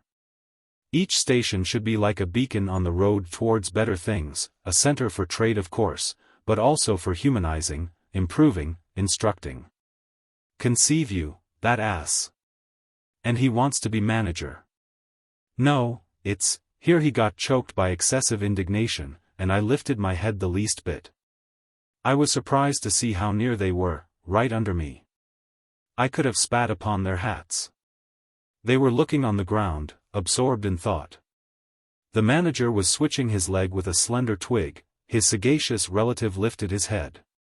"You have been well since you came out this time?" he asked. The other gave a start. "Who? I? Oh. Like a charm, like a charm. But the rest, oh, my goodness. All sick. They die so quick, too, that I haven't the time to send them out of the country. It's incredible." Just so," grunted the uncle. "Ah. My boy, trust to this, I say, trust to this." I saw him extend his short flipper of an arm for a gesture that took in the forest, the creek, the mud. The river, seemed to beckon with a dishonoring flourish before the sunlit face of the land, a treacherous appeal to the lurking death, to the hidden evil, to the profound darkness of its heart. It was so startling that I leaped to my feet and looked back at the edge of the forest, as though I had expected an answer of some sort to that black display of confidence. You know the foolish notions that come to one sometimes. The high stillness confronted these two figures with its ominous patience, waiting for the passing away of a fantastic invasion. They swore aloud together, out of sheer fright, I believe, then pretending not to know anything of my existence, turned back to the station. The sun was low. And leaning forward side by side, they seemed to be tugging painfully uphill their two ridiculous shadows of unequal length. That trailed behind them slowly over the tall grass without bending a single blade. In a few days the El Dorado expedition went into the patient wilderness, that closed upon it as the sea closes over a diver. Long afterwards the news came that all the donkeys were dead. I know nothing as to the fate of the less valuable animals. They, no doubt, like the rest of us, found what they deserved. I did not inquire. I was then rather excited at the prospect of meeting Kurtz very soon. When I say very soon I mean it comparatively. It was just 2 months from the day we left the creek when we came to the bank below Kurtz's station. Going up that river was like traveling back to the earliest beginnings of the world, when vegetation rioted on the earth and the big trees were kings. An empty stream, a great silence, an impenetrable forest. The air was warm, thick, heavy, sluggish. There was no joy in the brilliance of sunshine. The long stretches of the waterway ran on, deserted, into the gloom of overshadowed distances. On silvery sandbanks hippos and alligators sunned themselves side by side. The broadening waters flowed through a mob of wooded islands. You lost your way on that river as you would in a desert, and butted all day long against shoals, trying to find the channel. Till you thought yourself bewitched and cut off forever from everything you had known once, somewhere, far away, in another existence perhaps. There were moments when one's past came back to one, as it will sometimes when you have not a moment to spare for yourself. But it came in the shape of an unrestful and noisy dream, remembered with wonder amongst the overwhelming realities of this strange world of plants, and water, and silence. And this stillness of life did not in the least resemble a peace. It was the stillness of an implacable force brooding over an inscrutable intention. It looked at you with a vengeful aspect. I got used to it afterwards. I did not see it any more. I had no time. I had to keep guessing at the channel. I had to discern, mostly by inspiration, the signs of hidden banks. I watched for sunken stones. I was learning to clap my teeth smartly before my heart flew out.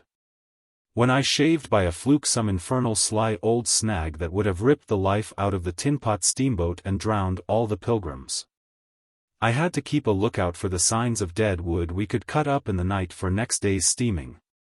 When you have to attend to things of that sort, to the mere incidents of the surface, the reality, I tell you, fades. The inner truth is hidden, luckily. But I felt it all the same. I felt often its mysterious stillness watching me at my monkey tricks, just as it watches you fellows performing on your respective tightropes for, what is it? Half a crown a tumble. Try to be civil, Marlow, growled a voice, and I knew there was at least one listener awake besides myself. I beg your pardon. I forgot the heartache which makes up the rest of the price. And indeed, what does the price matter, if the trick be well done? You do your tricks very well. And I didn't do badly either, since I managed not to sink that steamboat on my first trip. It's a wonder to me yet. Imagine a blindfolded man set to drive a van over a bad road. I sweated and shivered over that business considerably, I can tell you. After all, for a seaman, to scrape the bottom of the thing that's supposed to float all the time under his care is the unpardonable sin. No one may know of it, but you never forget the thump, eh? A blow on the very heart. You remember it, you dream of it, you wake up at night and think of it, years after, and go hot and cold all over. I don't pretend to say that steamboat floated all the time. More than once she had to wade for a bit, with 20 cannibals splashing around and pushing. We had enlisted some of these chaps on the way for a crew. Fine fellows, cannibals, in their place. They were men one could work with, and I am grateful to them. And, after all, they did not eat each other before my face. They had brought along a provision of hippo meat which went rotten, and made the mystery of the wilderness stink in my nostrils. Phoo! I can sniff it now. I had the manager on board and 3 or 4 pilgrims with their staves, all complete. Sometimes we came upon a station close by the bank, clinging to the skirts of the unknown, and the white men rushing out of a tumble-down hovel, with great gestures of joy and surprise and welcome. Seemed very strange, had the appearance of being held there captive by a spell. The word ivory would ring in the air for a while, and on we went again into the silence, along empty reaches, round the still bends, between the high walls of our winding way. Reverberating in hollow claps the ponderous beat of the stern wheel. Trees, trees, millions of trees, massive, immense, running up high. And at their foot, hugging the bank against the stream, crept the little begrimed steamboat, like a sluggish beetle crawling on the floor of a lofty portico. It made you feel very small, very lost, and yet it was not altogether depressing, that feeling. After all, if you were small, the grimy beetle crawled on, which was just what you wanted it to do. Where the pilgrims imagined it crawled to I don't know. To some place where they expected to get something. I bet. For me it crawled towards Kurtz, exclusively. But when the steampipe started leaking we crawled very slow. The reaches opened before us and closed behind, as if the forest had stepped leisurely across the water to bar the way for our return. We penetrated deeper and deeper into the heart of darkness. It was very quiet there. At night sometimes the roll of drums behind the curtain of trees would run up the river and remain sustained faintly, as if hovering in the air high over our heads, till the first break of day. Whether it meant war, peace, or prayer we could not tell. The dawns were heralded by the descent of a chill stillness, the woodcutters slept, their fires burned low. The snapping of a twig would make you start. We were wanderers on a prehistoric earth, on an earth that wore the aspect of an unknown planet. We could have fancied ourselves the first of men taking possession of an accursed inheritance, to be subdued at the cost of profound anguish and of excessive toil. But suddenly, as we struggled round a bend, there would be a glimpse of rush walls, of peaked grass roofs, a burst of yells, a whirl of black limbs, a mass of hands clapping, of feet stamping, of bodies swaying, of eyes rolling, under the droop of heavy and motionless foliage. The steamer toiled along slowly on the edge of a black and incomprehensible frenzy. The prehistoric man was cursing us, praying to us, welcoming us, who could tell? We were cut off from the comprehension of our surroundings, we glided past like phantoms, wondering and secretly appalled, as sane men would be before an enthusiastic outbreak in a madhouse. We could not understand because we were too far and could not remember because we were traveling in the night of first ages, of those ages that are gone, leaving hardly a sign, and no memories. The earth seemed unearthly. We are accustomed to look upon the shackled form of a conquered monster, but there you could look at a thing monstrous and free. It was unearthly, and the men were, no, they were not inhuman. Well, you know, that was the worst of it, this suspicion of their not being inhuman. it would come slowly to one. They howled and leaped, and spun, and made horrid faces.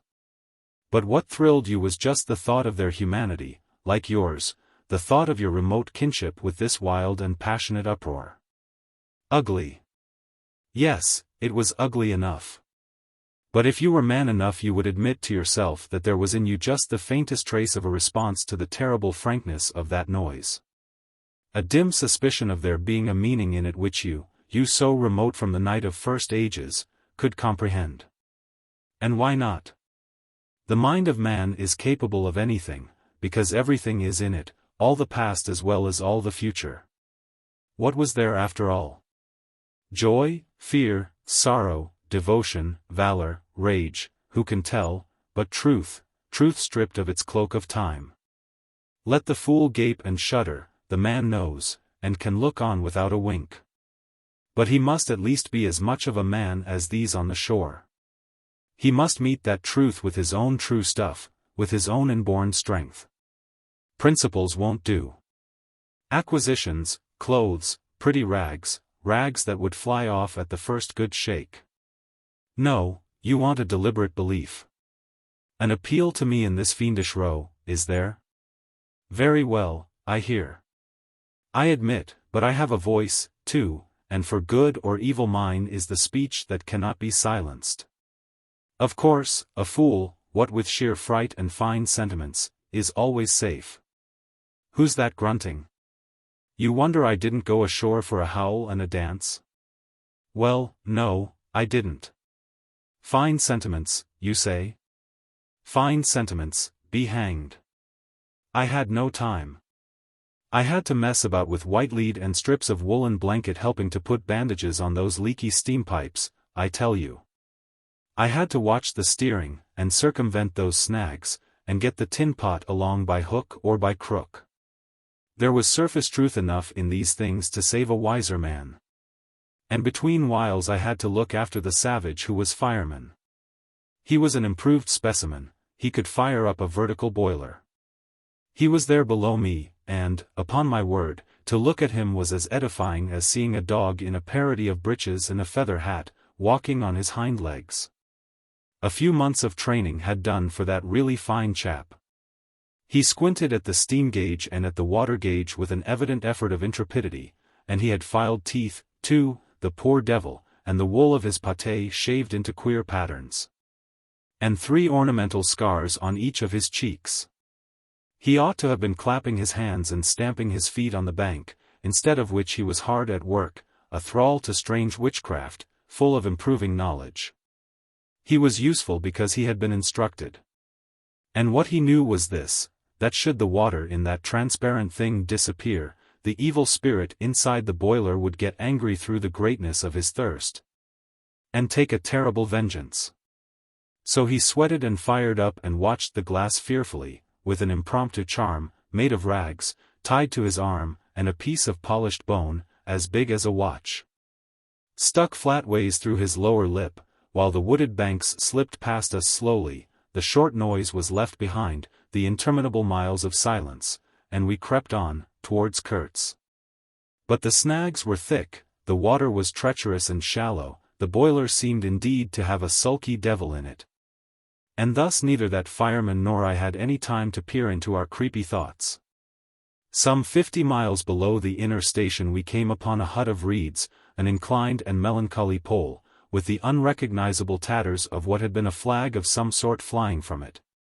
And a neatly stacked woodpile. This was unexpected. We came to the bank, and on the stack of firewood found a flat piece of board with some faded pencil writing on it. When deciphered it said, "Wood for you. Hurry up. Approach cautiously." There was a signature, but it was illegible, not Kurtz, a much longer word. Hurry up. Where? Up the river? Approach cautiously. We had not done so. But the warning could not have been meant for the place where it could be only found after approach. Something was wrong above. But what, and how much? That was the question. We commented adversely upon the imbecility of that telegraphic style. The bush around said nothing, and would not let us look very far, either. A torn curtain of red twill hung in the doorway of the hut, and flapped sadly in our faces. The dwelling was dismantled, but we could see a white man had lived there not very long ago. There remained a rude table, a plank on 2 posts, a heap of rubbish reposed in a dark corner, and by the door I picked up a book. It had lost its covers, and the pages had been thumbed into a state of extremely dirty softness, but the back had been lovingly stitched afresh with white cotton thread, which looked clean yet. It was an extraordinary find. Its title was, An Inquiry into Some Points of Seamanship, by a man Towson, some such name, Master in His Majesty's Navy. The matter looked dreary reading enough, with illustrative diagrams and repulsive tables of figures, and the copy was 60 years old. I handled this amazing antiquity with the greatest possible tenderness, lest it should dissolve in my hands. Within, Towson or Towser was inquiring earnestly into the breaking strain of ships' chains and tackle, and other such matters. Not a very enthralling book. But at the first glance you could see there a singleness of intention, an honest concern for the right way of going to work, which made these humble pages, thought out so many years ago, luminous with another than a professional light. The simple old sailor, with his talk of chains and purchases, made me forget the jungle and the pilgrims in a delicious sensation of having come upon something unmistakably real. Such a book being there was wonderful enough, but still more astounding were the notes penciled in the margin, and plainly referring to the text. I couldn't believe my eyes. They were in cipher. Yes, it looked like cipher. Fancy a man lugging with him a book of that description into this nowhere and studying it, and making notes, in cipher at that. It was an extravagant mystery. I had been dimly aware for some time of a worrying noise, and when I lifted my eyes I saw the woodpile was gone, and the manager, aided by all the pilgrims, was shouting at me from the riverside. I slipped the book into my pocket. I assure you to leave off reading was like tearing myself away from the shelter of an old and solid friendship. I started the lame engine ahead. It must be this miserable traitor, this intruder, exclaimed the manager, looking back malevolently at the place we had left. He must be English, I said. It will not save him from getting into trouble if he is not careful, muttered the manager darkly. I observed with assumed innocence that no man was safe from trouble in this world. The current was more rapid now, the steamer seemed at her last gasp, the sternwheel flopped languidly, and I caught myself listening on tiptoe for the next beat of the boat. For in sober truth I expected the wretched thing to give up every moment. It was like watching the last flickers of a life. But still we crawled. Sometimes I would pick out a tree a little way ahead to measure our progress towards Kurtzby, but I lost it invariably before we got abreast. To keep the eyes so long on one thing was too much for human patience. The manager displayed a beautiful resignation. I fretted and fumed and took to arguing with myself whether or no I would talk openly with Kurtz. But before I could come to any conclusion it occurred to me that my speech or my silence, indeed any action of mine, would be a mere futility. What did it matter what anyone knew or ignored? What did it matter who was manager? One gets sometimes such a flash of insight. The essentials of this affair lay deep under the surface, beyond my reach, and beyond my power of meddling. Towards the evening of the second day we judged ourselves about 8 miles from Kurtz's station. I wanted to push on. But the manager looked grave, and told me the navigation up there was so dangerous that it would be advisable, the sun being very low already, to wait where we were till next morning. Moreover, he pointed out that if the warning to approach cautiously were to be followed, we must approach in daylight, not at dusk or in the dark. This was sensible enough. 8 miles meant nearly 3 hours steaming for us, and I could also see suspicious ripples at the upper end of the reach. Nevertheless, I was annoyed beyond expression at the delay, and most unreasonably, too, since one night more could not matter much after so many months. As we had plenty of wood, and caution was the word, I brought up in the middle of the stream. The reach was narrow, straight, with high sides like a railway cutting. The dusk came gliding into it long before the sun had set. The current ran smooth and swift, but a dumb immobility sat on the banks. The living trees, lashed together by the creepers and every living bush of the undergrowth, might have been changed into stone, even to the slenderest twig, to the lightest leaf. It was not sleep, it seemed unnatural, like a state of trance. Not the faintest sound of any kind could be heard. You looked on amazed, and began to suspect yourself of being deaf, then the night came suddenly, and struck you blind as well. About 3 in the morning some large fish leaped, and the loud splash made me jump as though a gun had been fired. When the sun rose there was a white fog, very warm and clammy, and more blinding than the night. It did not shift or drive, it was just there, standing all round you like something solid. At 8 or 9, perhaps, it lifted as a shutter lifts. We had a glimpse of the towering multitude of trees, of the immense matted jungle. With the blazing little ball of the sun hanging over it, all perfectly still, and then the white shutter came down again, smoothly, as if sliding in greased grooves. I ordered the chain, which we had begun to heave in, to be paid out again. Before it stopped running with a muffled rattle, a cry, a very loud cry, as of infinite desolation, soared slowly in the opaque air. It ceased. A complaining clamor, modulated in savage discords, filled our ears. The sheer unexpectedness of it made my hair stir under my cap. I don't know how it struck the others, to me it seemed as though the mist itself had screamed, so suddenly, and apparently from all sides at once, did this tumultuous and mournful uproar arise. It culminated in a hurried outbreak of almost intolerably excessive shrieking, which stopped short, leaving us stiffened in a variety of silly attitudes, and obstinately listening to the nearly as appalling and excessive silence. Good God! What is the meaning? Stammered at my elbow one of the pilgrims, a little fat man, with sandy hair and red whiskers, who wore side-spring boots, and pink pajamas tucked into his socks. 2 others remained open-mouthed a whole minute, then dashed into the little cabin, to rush out incontinently and stand darting scared glances, with Winchesters at ready in their hands. What we could see was just the steamer we were on, her outlines blurred as though she had been on the point of dissolving, and a misty strip of water, perhaps 2 feet broad, around her, and that was all. The rest of the world was nowhere, as far as our eyes and ears were concerned.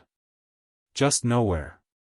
Gone, disappeared, swept off without leaving a whisper or a shadow behind.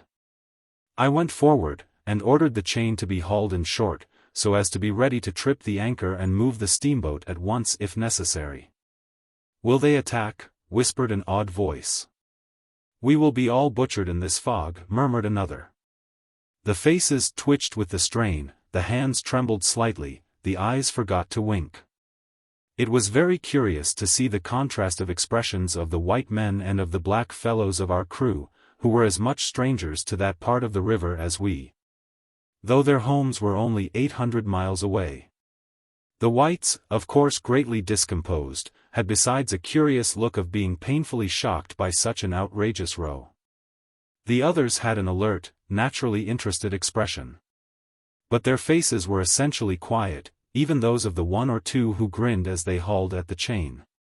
Several exchanged short, grunting phrases, which seemed to settle the matter to their satisfaction. Their headman, a young, broad-chested black, severely draped in dark blue fringed cloths, with fierce nostrils and his hair all done up artfully in oily ringlets, stood near me. "Aha!" I said, just for good fellowship's sake. "Catch 'im," he snapped, with a bloodshot widening of his eyes and a flash of sharp teeth, "catch 'im. Give 'im to us." "To you, eh?" I asked. "What would you do with them?" "Eat 'im," he said curtly, and, leaning his elbow on the rail, looked out into the fog in a dignified and profoundly pensive attitude. I would no doubt have been properly horrified, had it not occurred to me that he and his chaps must be very hungry, that they must have been growing increasingly hungry for at least this month past. They had been engaged for 6 months, I don't think a single one of them had any clear idea of time, as we at the end of countless ages have. They still belonged to the beginnings of time, had no inherited experience to teach them as it were, and of course, as long as there was a piece of paper written over in accordance with some farcical law or other made down the river, it didn't enter anybody's head to trouble how they would live. Certainly they had brought with them some rotten hippo meat, which couldn't have lasted very long, anyway, even if the pilgrims hadn't, in the midst of a shocking hullabaloo, thrown a considerable quantity of it overboard. It looked like a high-handed proceeding, but it was really a case of legitimate self-defense. You can't breathe dead hippo waking, sleeping, and eating, and at the same time keep your precarious grip on existence. Besides that, they had given them every week 3 pieces of brass wire, each about 9 inches long, and the theory was they were to buy their provisions with that currency in riverside villages. You can see how that worked. There were either no villages, or the people were hostile, or the director, who like the rest of us fed out of tins, with an occasional old he-goat thrown in, didn't want to stop the steamer for some more or less recondite reason. So, unless they swallowed the wire itself, or made loops of it to snare the fishes with, I don't see what good their extravagant salary could be to them. I must say it was paid with a regularity worthy of a large and honorable trading company. For the rest, the only thing to eat, though it didn't look eatable in the least, I saw in their possession was a few lumps of some stuff like half-cooked dough, of a dirty lavender color. They kept wrapped in leaves, and now and then swallowed a piece of, but so small that it seemed done more for the looks of the thing than for any serious purpose of sustenance. Why in the name of all the gnawing devils of hunger they didn't go for us, they were 30 to 5, and have a good tuck-in for once, amazes me now when I think of it. They were big powerful men, with not much capacity to weigh the consequences, with courage, with strength, even yet, though their skins were no longer glossy and their muscles no longer hard. And I saw that something restraining, one of those human secrets that baffle probability, had come into play there. I looked at them with a swift quickening of interest, not because it occurred to me I might be eaten by them before very long, though I own to you that just then I perceived, in a new light, as it were, how unwholesome the pilgrims looked, and I hoped, yes, I positively hoped, that my aspect was not so, what shall I say? So unappetizing, a touch of fantastic vanity which fitted well with the dream sensation that pervaded all my days at that time. Perhaps I had a little fever, too. One can't live with one's finger everlastingly on one's pulse.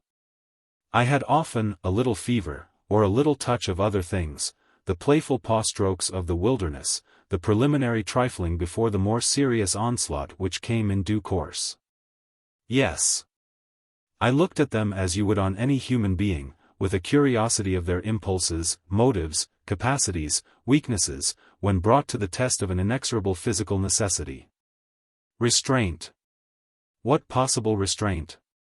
Was it superstition, disgust, patience, fear, or some kind of primitive honor? No fear can stand up to hunger, no patience can wear it out, disgust simply does not exist where hunger is. And as to superstition, beliefs, and what you may call principles, they are less than chaff in a breeze. Don't you know the devilry of lingering starvation, its exasperating torment, its black thoughts, its somber and brooding ferocity? Well, I do. It takes a man all his inborn strength to fight hunger properly. It's really easier to face bereavement, dishonor, and the perdition of one's soul, than this kind of prolonged hunger. Sad, but true. And these chaps, too, had no earthly reason for any kind of scruple. Restraint. I would just as soon have expected restraint from a hyena prowling amongst the corpses of a battlefield. But there was the fact facing me, the fact dazzling, to be seen, like the foam on the depths of the sea, like a ripple on an unfathomable enigma. A mystery greater, when I thought of it, than the curious, inexplicable note of desperate grief in this savage clamor that had swept by us on the riverbank, behind the blind whiteness of the fog. 2 pilgrims were quarreling in hurried whispers as to which bank. Left. No, no, how can you? Right, of course. It is very serious, said the manager's voice behind me. I would be desolated if anything should happen to Mr. Kurtz before we came up. I looked at him, and had not the slightest doubt he was sincere. He was just the kind of man who would wish to preserve appearances. That was his restraint. But when he muttered something about going on at once, I did not even take the trouble to answer him. I knew, and he knew, that it was impossible. Were we to let go our hold of the bottom, we would be absolutely in the air, in space. We wouldn't be able to tell where we were going to, whether up or downstream, or across, till we fetched against one bank or the other, and then we wouldn't know at first which it was. Of course I made no move. I had no mind for a smash-up. You couldn't imagine a more deadly place for a shipwreck. Whether we drowned at once or not, we were sure to perish speedily in one way or another. I authorize you to take all the risks, he said, after a short silence. I refuse to take any, I said shortly, which was just the answer he expected, though its tone might have surprised him. Well, I must defer to your judgment. You are captain, he said with marked civility.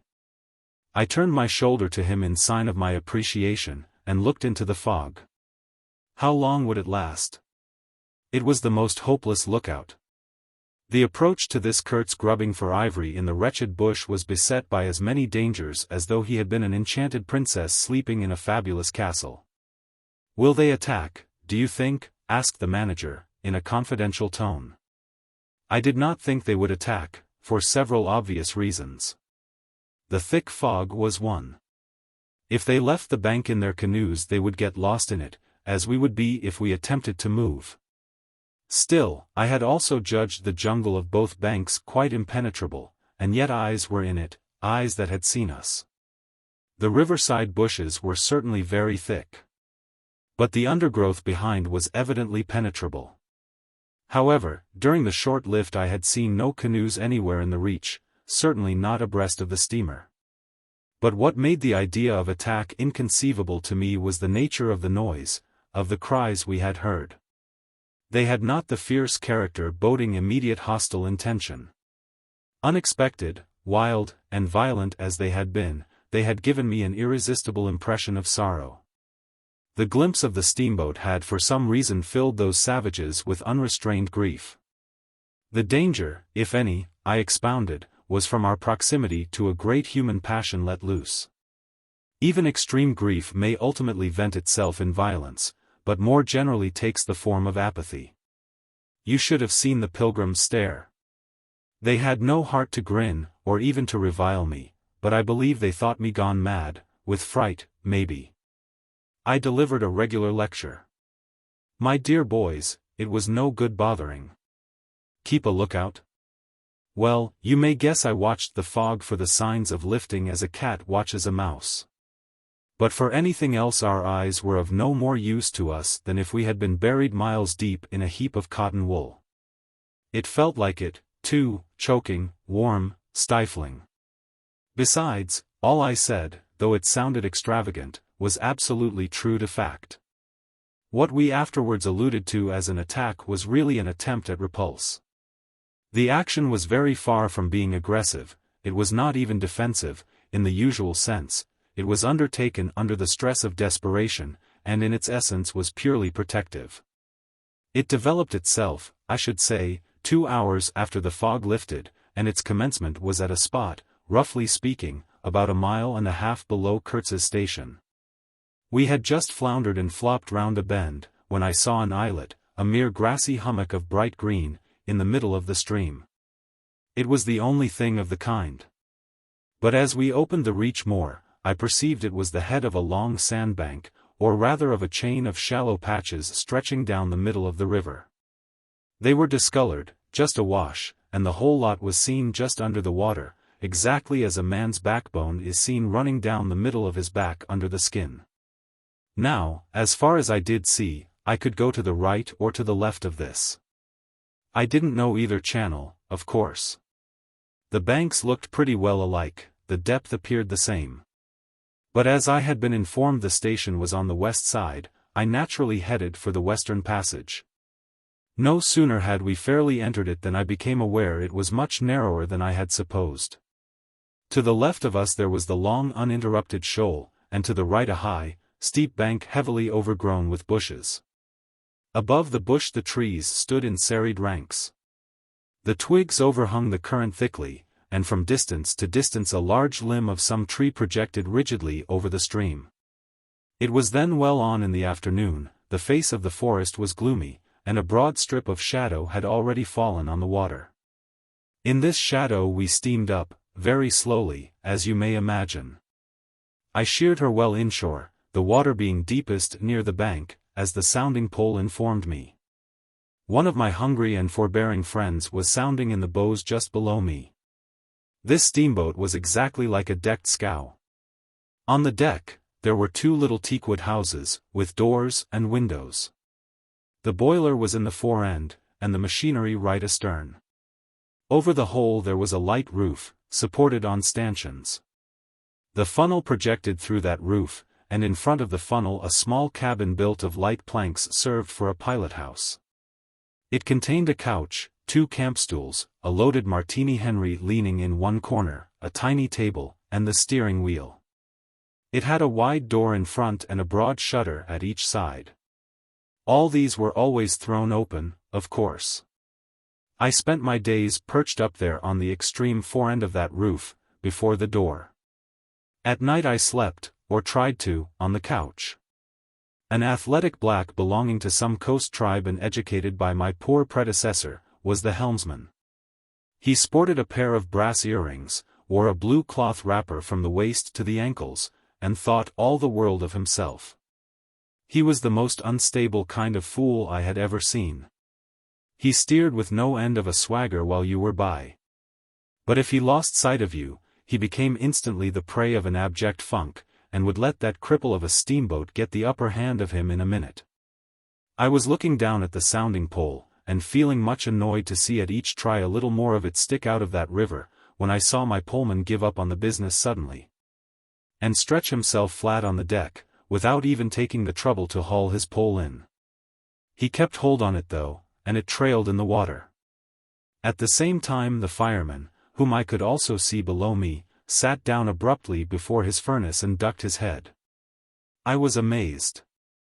Then I had to look at the river mighty quick, because there was a snag in the fairway.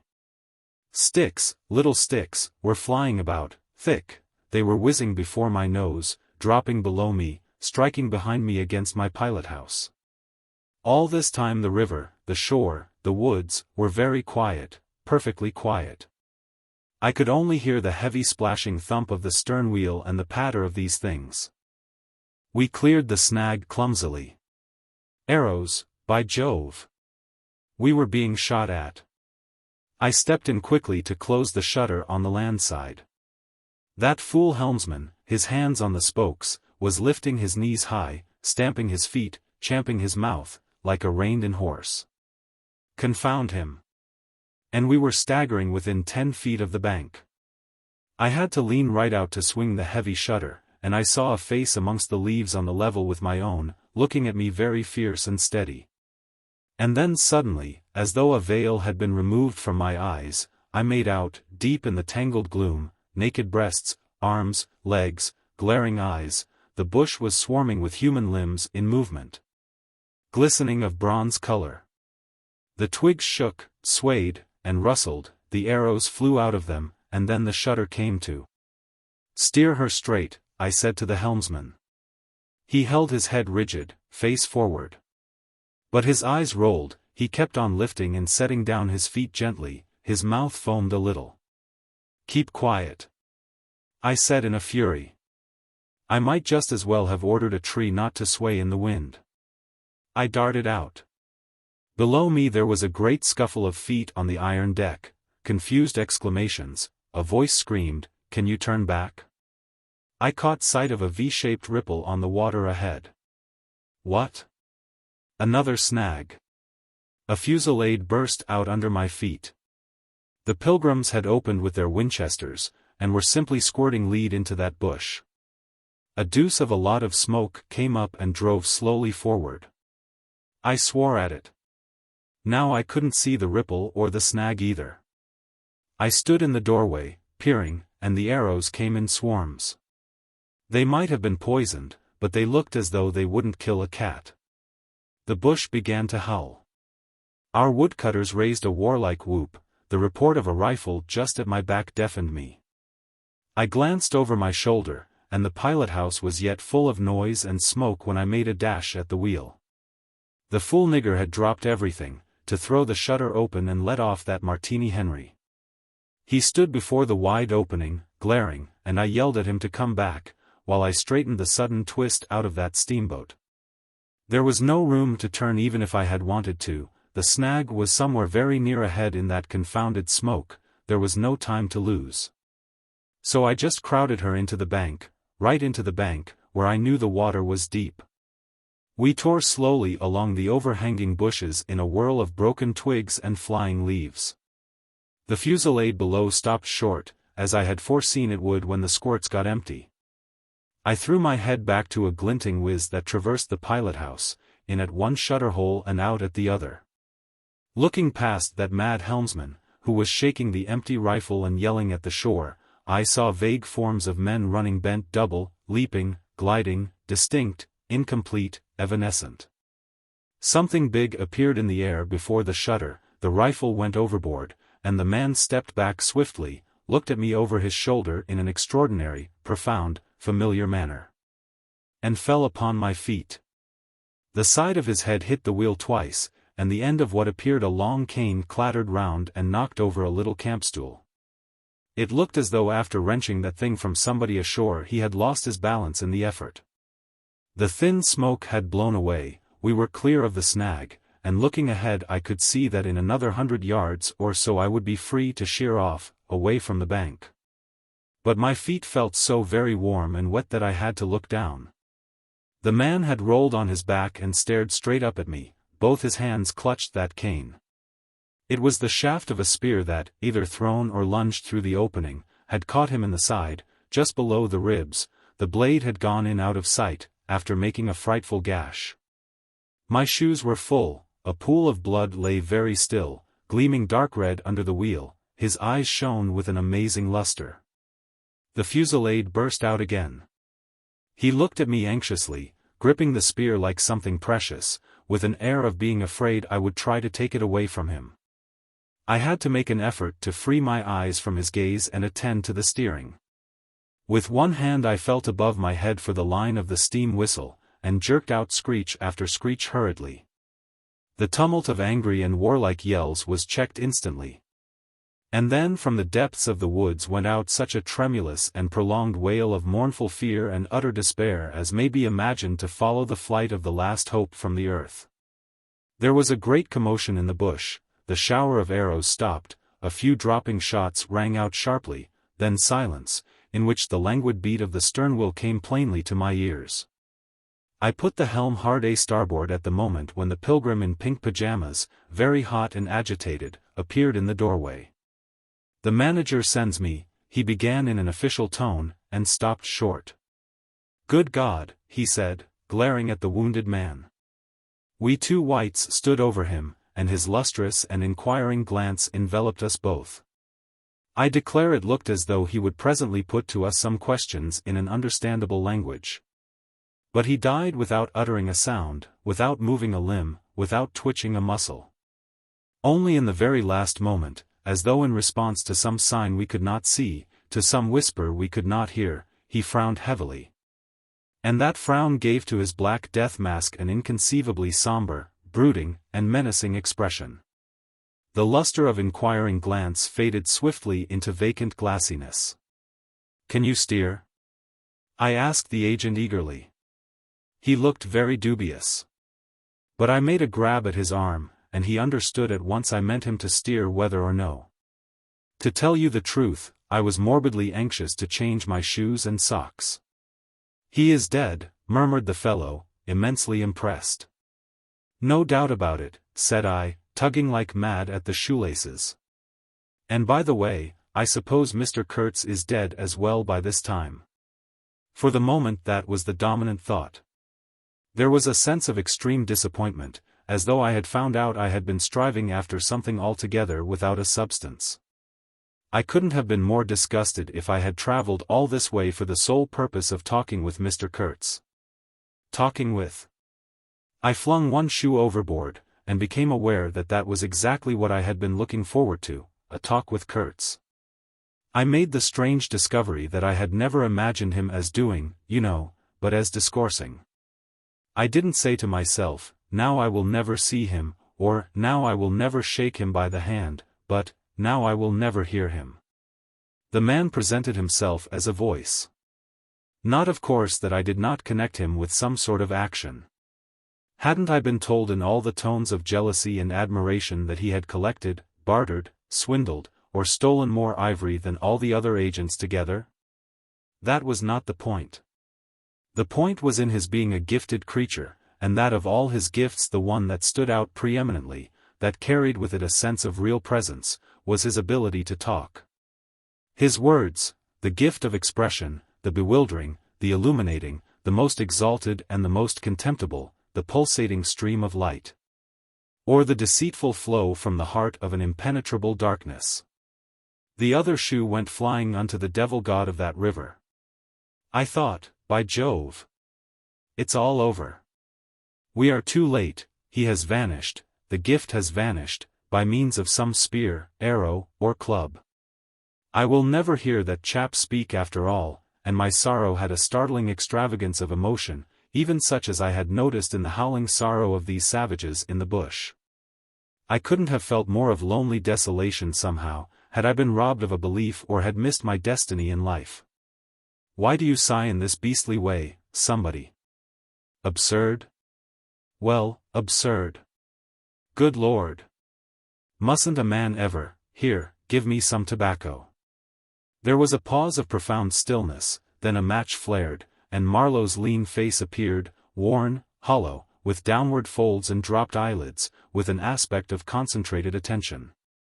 And as he took vigorous draws at his pipe, it seemed to retreat and advance out of the night in the regular flicker of tiny flame. The match went out. Absurd, he cried. This is the worst of trying to tell. Here you all are, each moored with two good addresses, like a hulk with two anchors, a butcher round one corner, a policeman round another, excellent appetites. And temperature normal, you hear, normal from year's end to year's end. And you say, absurd. Absurd be, exploded. Absurd. My dear boys, what can you expect from a man who out of sheer nervousness had just flung overboard a pair of new shoes? Now I think of it, it is amazing I did not shed tears. I am, upon the whole, proud of my fortitude. I was cut to the quick at the idea of having lost the inestimable privilege of listening to the gifted Kurtz. Of course I was wrong. The privilege was waiting for me. Oh, yes, I heard more than enough. And I was right, too. A voice. He was very little more than a voice. And I heard, him, it, this voice, other voices, all of them were so little more than voices, and the memory of that time itself lingers around me, impalpable. Like a dying vibration of one immense jabber, silly, atrocious, sordid, savage, or simply mean, without any kind of sense. Voices, voices, even the girl herself, now. He was silent for a long time. I laid the ghost of his gifts at last with a lie, he began, suddenly. Girl. What? Did I mention a girl? Oh, she is out of it, completely. They, the women, I mean, are out of it, should be out of it. We must help them to stay in that beautiful world of their own, lest ours gets worse. Oh, she had to be out of it. You should have heard the disinterred body of Mr. Kurtz saying, my intended. You would have perceived directly then how completely she was out of it. And the lofty frontal bone of Mr. Kurtz. They say the hair goes on growing sometimes, but this, specimen, was impressively bald. The wilderness had patted him on the head, and, behold, it was like a ball, an ivory ball, it had caressed him, and, lo, he had withered. It had taken him, loved him, embraced him, got into his veins, consumed his flesh, and sealed his soul to its own by the inconceivable ceremonies of some devilish initiation. He was its spoiled and pampered favorite. Ivory? I should think so. Heaps of it, stacks of it. The old mud shanty was bursting with it. You would think there was not a single tusk left either above or below the ground in the whole country. Mostly fossil, the manager had remarked, disparagingly. It was no more fossil than I am. But they call it fossil when it is dug up.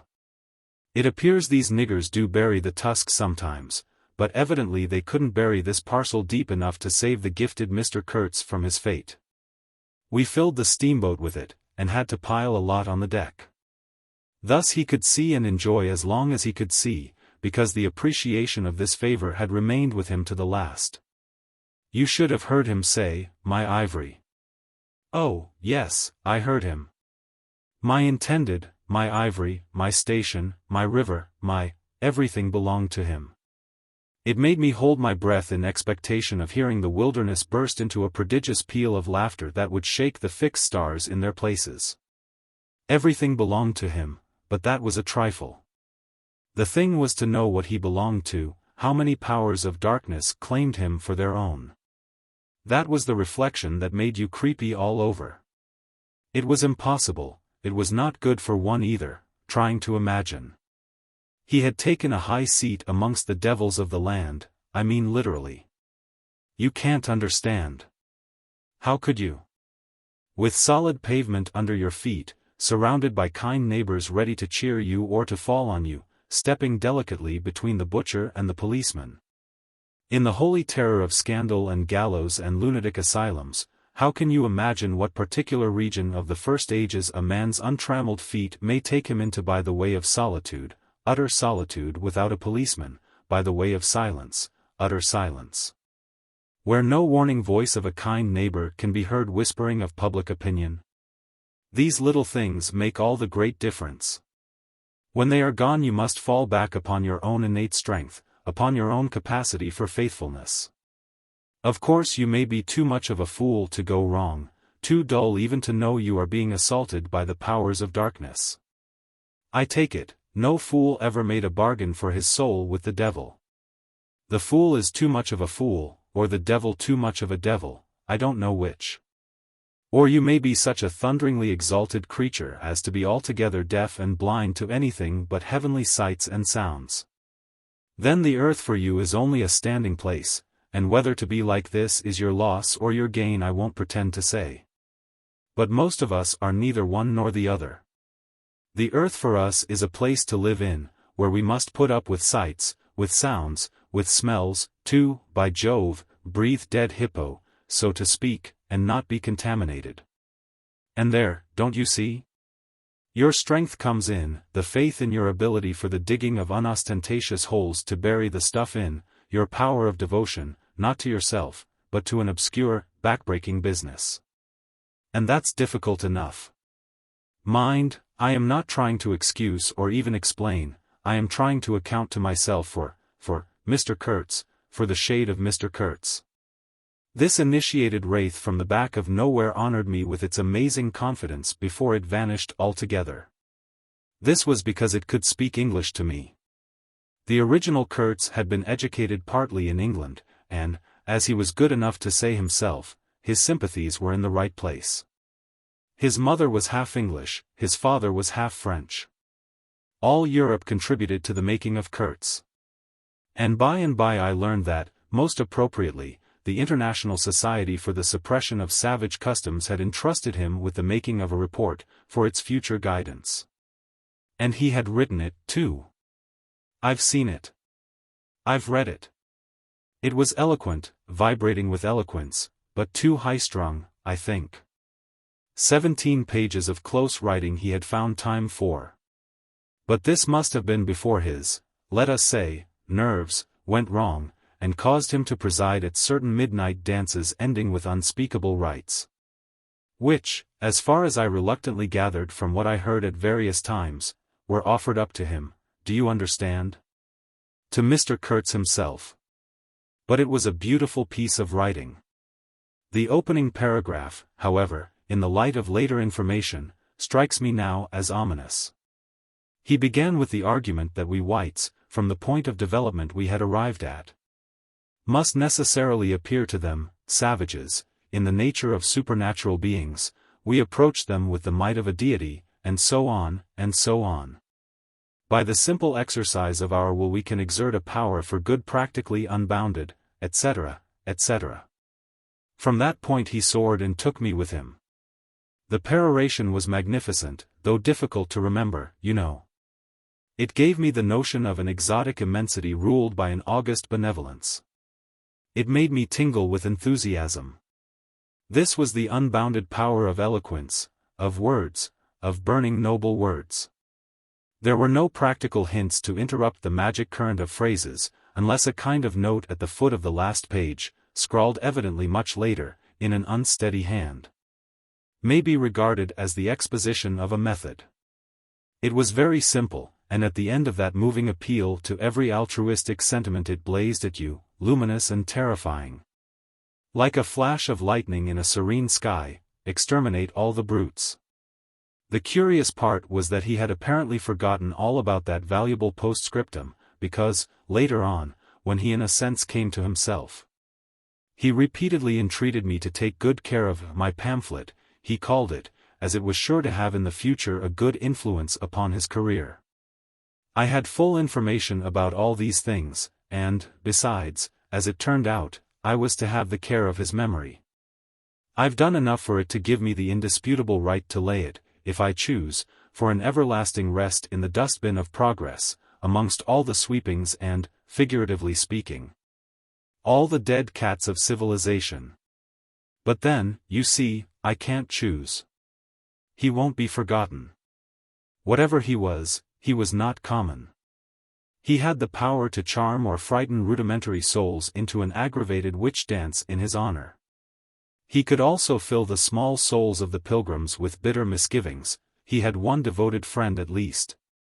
And he had conquered one soul in the world that was neither rudimentary nor tainted with self-seeking.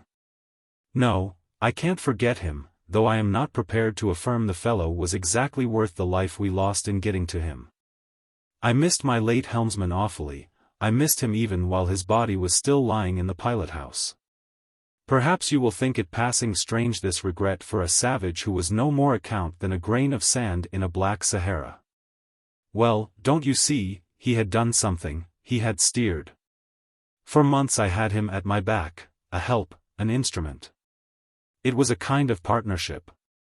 He steered for me, I had to look after him, I worried about his deficiencies, and thus a subtle bond had been created, of which I only became aware when it was suddenly broken. And the intimate profundity of that look he gave me when he received his hurt remains to this day in my memory, like a claim of distant kinship affirmed in a supreme moment. Poor fool! If he had only left that shudder alone. He had no restraint, just like Kurtz, a tree swayed by the wind. As soon as I had put on a dry pair of slippers, I dragged him out, after first jerking the spear out of his side, which operation I confess I performed with my eyes shut tight. His heels leaped together over the little doorstep, his shoulders were pressed to my breast, I hugged him from behind desperately. Oh! He was heavy. Heavier than any man on earth, I should imagine. Then without more ado I tipped him overboard. The current snatched him as though he had been a wisp of grass, and I saw the body roll over twice before I lost sight of it forever. All the pilgrims and the manager were then congregated on the awning deck about the pilot-house, chattering at each other like a flock of excited magpies. And there was a scandalized murmur at my heartless promptitude. What they wanted to keep that body hanging about for I can't guess. Embalm it, maybe. But I had also heard another, and a very ominous, murmur on the deck below. My friends the woodcutters were likewise scandalized, and with a better show of reason, though I admit that the reason itself was quite inadmissible. Oh, quite. I had made up my mind that if my late helmsman was to be eaten, the fishes alone should have him. He had been a very second-rate helmsman while alive, but now he was dead he might have become a first-class temptation, and possibly cause some startling trouble. Besides, I was anxious to take the wheel, the man in pink pajamas showing himself a hopeless duffer at the business. This I did directly the simple funeral was over. We were going half-speed, keeping right in the middle of the stream, and I listened to the talk about me. They had given up Kurtz, they had given up the station. Kurtz was dead, and the station had been burnt, and so on, and so on. The red-haired pilgrim was beside himself with the thought that at least this poor Kurtz had been properly avenged. Say! We must have made a glorious slaughter of them in the bush. What do you think? Say! He positively danced, the bloodthirsty little gingery beggar. And he had nearly fainted when he saw the wounded man. I could not help saying, you made a glorious lot of smoke, anyhow. I had seen, from the way the tops of the bushes rustled and flew, that almost all the shots had gone too high. You can't hit anything unless you take aim and fire from the shoulder. But these chaps fired from the hip with their eyes shut. The retreat, I maintained, and I was right, was caused by the screeching of the steam whistle. Upon this they forgot Kurtz, and began to howl at me with indignant protests. The manager stood by the wheel murmuring confidentially about the necessity of getting well away down the river before dark at all events. When I saw in the distance a clearing on the riverside and the outlines of some sort of building. "What's this?" I asked. He clapped his hands in wonder. "The station," he cried. I edged in at once, still going half-speed. Through my glasses I saw the slope of a hill interspersed with rare trees and perfectly free from undergrowth. A long decaying building on the summit was half buried in the high grass. The large holes in the peaked roof gaped black from afar, the jungle and the woods made a background.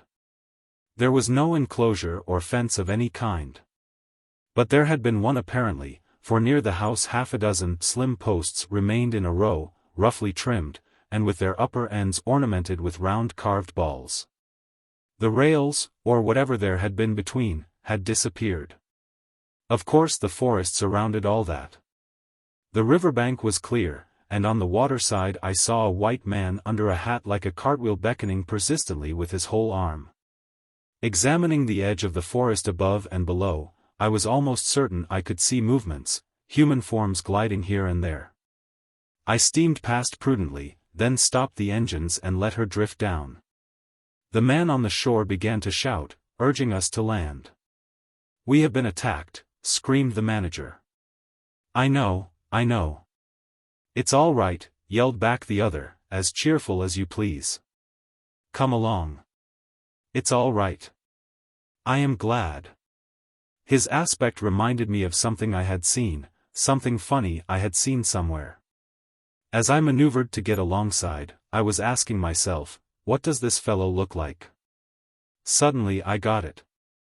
He looked like a harlequin. His clothes had been made of some stuff that was brown holland probably, but it was covered with patches all over, with bright patches, blue, red, and yellow, patches on the back. Patches on the front, patches on elbows, on knees. Colored binding around his jacket, scarlet edging at the bottom of his trousers. And the sunshine made him look extremely gay and wonderfully neat withal, because you could see how beautifully all this patching had been done. A beardless, boyish face, very fair, no features to speak of, nose peeling, little blue eyes. Smiles and frowns chasing each other over that open countenance like sunshine and shadow on a windswept plain. "Look out, Captain," he cried, "there's a snag lodged in here last night." "What? Another snag?" I confess I swore shamefully. I had nearly holed my cripple, to finish off that charming trip. The harlequin on the bank turned his little pug nose up to me. "You English?" he asked, all smiles. "Are you?" I shouted from the wheel. The smiles vanished, and he shook his head as if sorry for my disappointment. Then he brightened up. "Never mind," he cried encouragingly. "Are we in time?" I asked. "He is up there," he replied, with a toss of the head up the hill, and becoming gloomy all of a sudden. His face was like the autumn sky, overcast one moment and bright the next. When the manager, escorted by the pilgrims, all of them armed to the teeth, had gone to the house, this chap came on board. "I say, I don't like this. These natives are in the bush," I said. He assured me earnestly it was all right. "They are simple people," he added. "Well, I am glad you came. It took me all my time to keep them off." "But you said it was all right," I cried. "Oh, they meant no harm," he said, and as I stared he corrected himself, "Not exactly." Then vivaciously, "My faith, your pilothouse wants a clean-up." In the next breath he advised me to keep enough steam on the boiler to blow the whistle in case of any trouble. "One good screech will do more for you than all your rifles." "They are simple people," he repeated. He rattled away at such a rate he quite overwhelmed me. He seemed to be trying to make up for lots of silence, and actually hinted, laughing, that such was the case. "Don't you talk with Mr. Kurtz?" I said. "You don't talk with that man, you listen to him," he exclaimed with severe exultation. But now, he waved his arm, and in the twinkling of an eye was in the uttermost depths of despondency. In a moment he came up again with a jump, possessed himself of both my hands, shook them continuously. While he gabbled, "Brother sailor, honor, pleasure, delight, introduce myself. Russian, son of an archpriest. Government of Tambov. What? Tobacco. English tobacco, the excellent English tobacco. Now, that's brotherly.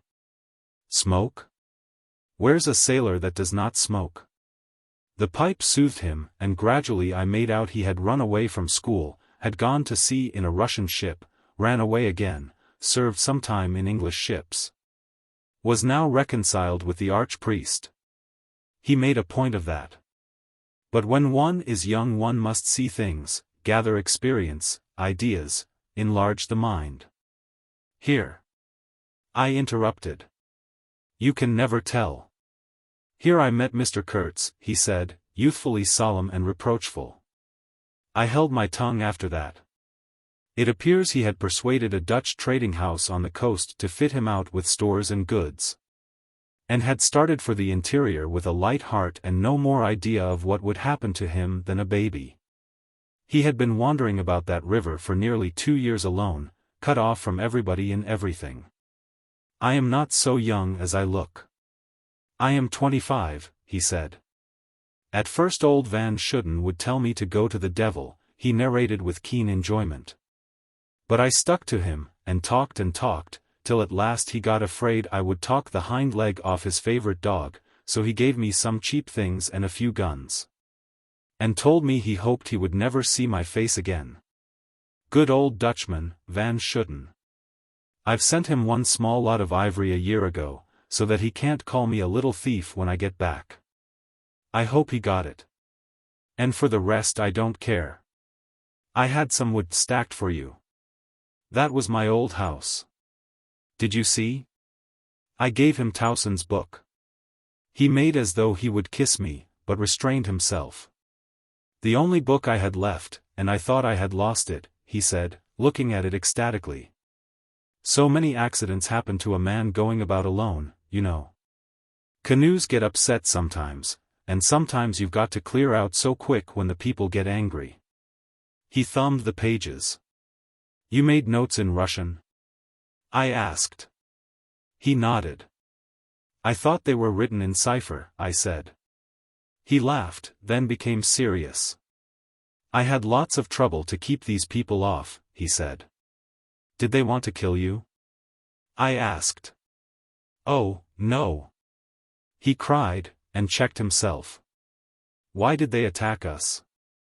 I pursued. He hesitated, then said shamefacedly, they don't want him to go. Don't they? I said curiously. He nodded a nod full of mystery and wisdom. I tell you, he cried, this man has enlarged my mind. He opened his arms wide, staring at me with his little blue eyes that were perfectly round. Chapter 3. I looked at him, lost in astonishment. There he was before me, in motley, as though he had absconded from a troupe of mimes, enthusiastic, fabulous. His very existence was improbable, inexplicable, and altogether bewildering. He was an insoluble problem. It was inconceivable how he had existed, how he had succeeded in getting so far, how he had managed to remain, why he did not instantly disappear. I went a little farther, he said, then still a little farther, till I had gone so far that I don't know how I'll ever get back. Never mind. Plenty time. I can manage. You take Kurtz away quick, quick, I tell you. The glamour of youth enveloped his party-colored rags, his destitution, his loneliness, the essential desolation of his futile wanderings. For months, for years, his life hadn't been worth a day's purchase. And there he was gallantly, thoughtlessly alive, to all appearances indestructible solely by the virtue of his few years and of his unreflecting audacity. I was seduced into something like admiration, like envy. Glamour urged him on, glamour kept him unscathed. He surely wanted nothing from the wilderness but space to breathe in and to push on through. His need was to exist, and to move onwards at the greatest possible risk, and with a maximum of privation. If the absolutely pure, uncalculating, unpractical spirit of adventure had ever ruled a human being, it ruled this bepatched youth. I almost envied him the possession of this modest and clear flame. It seemed to have consumed all thought of self so completely, that even while he was talking to you, you forgot that it was he, the man before your eyes, who had gone through these things. I did not envy him his devotion to Kurtz, though. He had not meditated over it. It came to him, and he accepted it with a sort of eager fatalism. I must say that to me it appeared about the most dangerous thing in every way he had come upon so far. They had come together unavoidably, like two ships becalmed near each other, and lay rubbing sides at last. I suppose Kurtz wanted an audience, because on a certain occasion, when encamped in the forest, they had talked all night, or more probably Kurtz had talked. We talked of everything, he said, quite transported at the recollection. I forgot there was such a thing as sleep. The night did not seem to last an hour. Everything. Everything. Of love, too. Ah, he talked to you of love.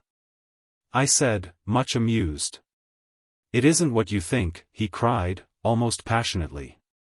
It was in general. He made me see things. He threw his arms up. We were on deck at the time, and the headman of my woodcutters, lounging nearby, turned upon him his heavy and glittering eyes. I looked around, and I don't know why, but I assure you that never before, did this land, this river, this jungle, the very arch of this blazing sky, appear to me so hopeless and so dark. So impenetrable to human thought, so pitiless to human weakness. And, ever since, you have been with him, of course? I said. On the contrary. It appears their intercourse had been very much broken by various causes. He had, as he informed me proudly, managed to nurse Kurtz through 2 illnesses. He alluded to it as you would to some risky feat, but as a rule Kurtz wandered alone. Far in the depths of the forest. Very often coming to this station, I had to wait days and days before he would turn up, he said. Ah, it was worth waiting for, sometimes. What was he doing? Exploring or what? I asked. Oh, yes, of course, he had discovered lots of villages, a lake, too. He did not know exactly in what direction, it was dangerous to inquire too much, but mostly his expeditions had been for ivory. But he had no goods to trade with by that time, I objected. There's a good lot of cartridges left even yet, he answered, looking away. To speak plainly, he raided the country, I said. He nodded. Not alone, surely. He muttered something about the villages round that lake. Kurtz got the tribe to follow him, did he? I suggested. He fidgeted a little. They adored him, he said. The tone of these words was so extraordinary that I looked at him searchingly. It was curious to see his mingled eagerness and reluctance to speak of Kurtz. The man filled his life, occupied his thoughts, swayed his emotions. "What can you expect?" he burst out. He came to them with thunder and lightning, you know, and they had never seen anything like it, and very terrible. He could be very terrible.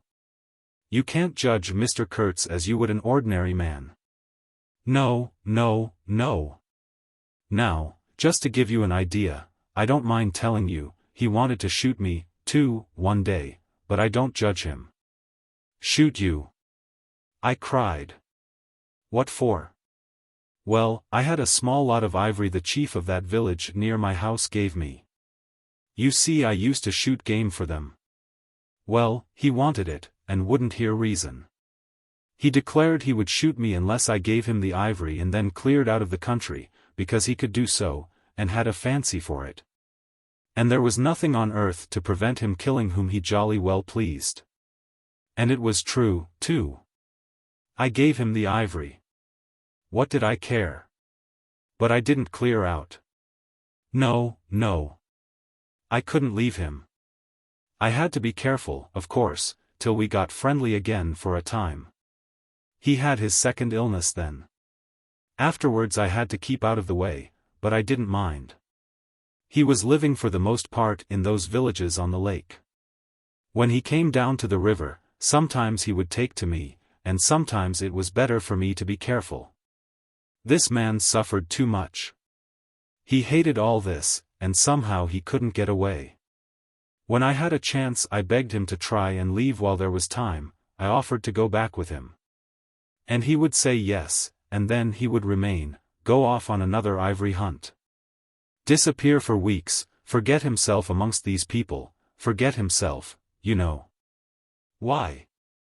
He's mad, I said. He protested indignantly.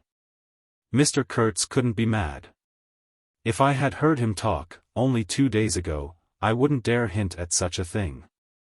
I had taken up my binoculars while we talked, and was looking at the shore, sweeping the limit of the forest at each side and at the back of the house. The consciousness of there being people in that bush, so silent, so quiet, as silent and quiet as the ruined house on the hill, made me uneasy.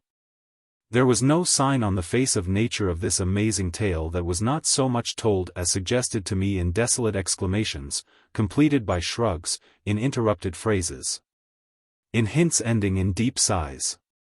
The woods were unmoved, like a mask, heavy, like the closed door of a prison. They looked with their air of hidden knowledge, of patient expectation, of unapproachable silence. The Russian was explaining to me that it was only lately that Mr. Kurtz had come down to the river, bringing along with him all the fighting men of that lake tribe. He had been absent for several months, getting himself adored, I suppose, and had come down unexpectedly, with the intention to all appearance of making a raid either across the river or downstream. Evidently the appetite for more ivory had got the better of the, what shall I say, less material aspirations. However, he had got much worse suddenly. I heard he was lying helpless, and so I came up, took my chance, said the Russian. Oh, he is bad, very bad. I directed my glass to the house. There were no signs of life, but there was the ruined roof, the long mud wall peeping above the grass, with 3 little square window holes, no 2 of the same size. All this brought within reach of my hand, as it were. And then I made a brusque movement, and one of the remaining posts of that vanished fence leaped up in the field of my glass. You remember I told you I had been struck at the distance by certain attempts at ornamentation, rather remarkable in the ruinous aspect of the place. Now I had suddenly a nearer view, and its first result was to make me throw my head back as if before a blow. Then I went carefully from post to post with my glass, and I saw my mistake. These round knobs were not ornamental but symbolic, they were expressive and puzzling, striking and disturbing, food for thought and also for vultures if there had been any looking down from the sky. But at all events for such ants as were industrious enough to ascend the pole. They would have been even more impressive, those heads on the stakes, if their faces had not been turned to the house. Only one, the first I had made out, was facing my way. I was not so shocked as you may think. The start back I had given was really nothing but a movement of surprise. I had expected to see a knob of wood there, you know. I returned deliberately to the first I had seen, and there it was, black, dried, sunken, with closed eyelids, a head that seemed to sleep at the top of that pole, and, with the shrunken dry lips showing a narrow white line of the teeth, was smiling, too, smiling continuously at some endless and jocose dream of that eternal slumber. I am not disclosing any trade secrets. In fact, the manager said afterwards that Mr. Kurtz's methods had ruined the district. I have no opinion on that point, but I want you clearly to understand that there was nothing exactly profitable in these heads being there. They only showed that Mr. Kurtz lacked restraint in the gratification of his various lusts, that there was something wanting in him, some small matter which, when the pressing need arose, could not be found under his magnificent eloquence. Whether he knew of this deficiency himself I can't say. I think the knowledge came to him at last, only at the very last. But the wilderness had found him out early, and had taken on him a terrible vengeance for the fantastic invasion. I think it had whispered to him things about himself which he did not know. Things of which he had no conception till he took counsel with this great solitude, and the whisper had proved irresistibly fascinating. It echoed loudly within him because he was hollow at the core. I put down the glass, and the head that had appeared near enough to be spoken to seemed at once to have leaped away from me into inaccessible distance. The admirer of Mr. Kurtz was a bit crestfallen. In a hurried, indistinct voice he began to assure me he had not dared to take these, say, symbols, down. He was not afraid of the natives. They would not stir till Mr. Kurtz gave the word. His ascendancy was extraordinary. The camps of these people surrounded the place, and the chiefs came every day to see him. They would crawl. "I don't want to know anything of the ceremonies used when approaching Mr. Kurtz," I shouted. Curious, this feeling that came over me that such details would be more intolerable than those heads drying on the stakes under Mr. Kurtz's windows. After all, that was only a savage sight, while I seemed at one bound to have been transported into some lightless region of subtle horrors, where pure, uncomplicated savagery was a positive relief. Being something that had a right to exist, obviously, in the sunshine. The young man looked at me with surprise.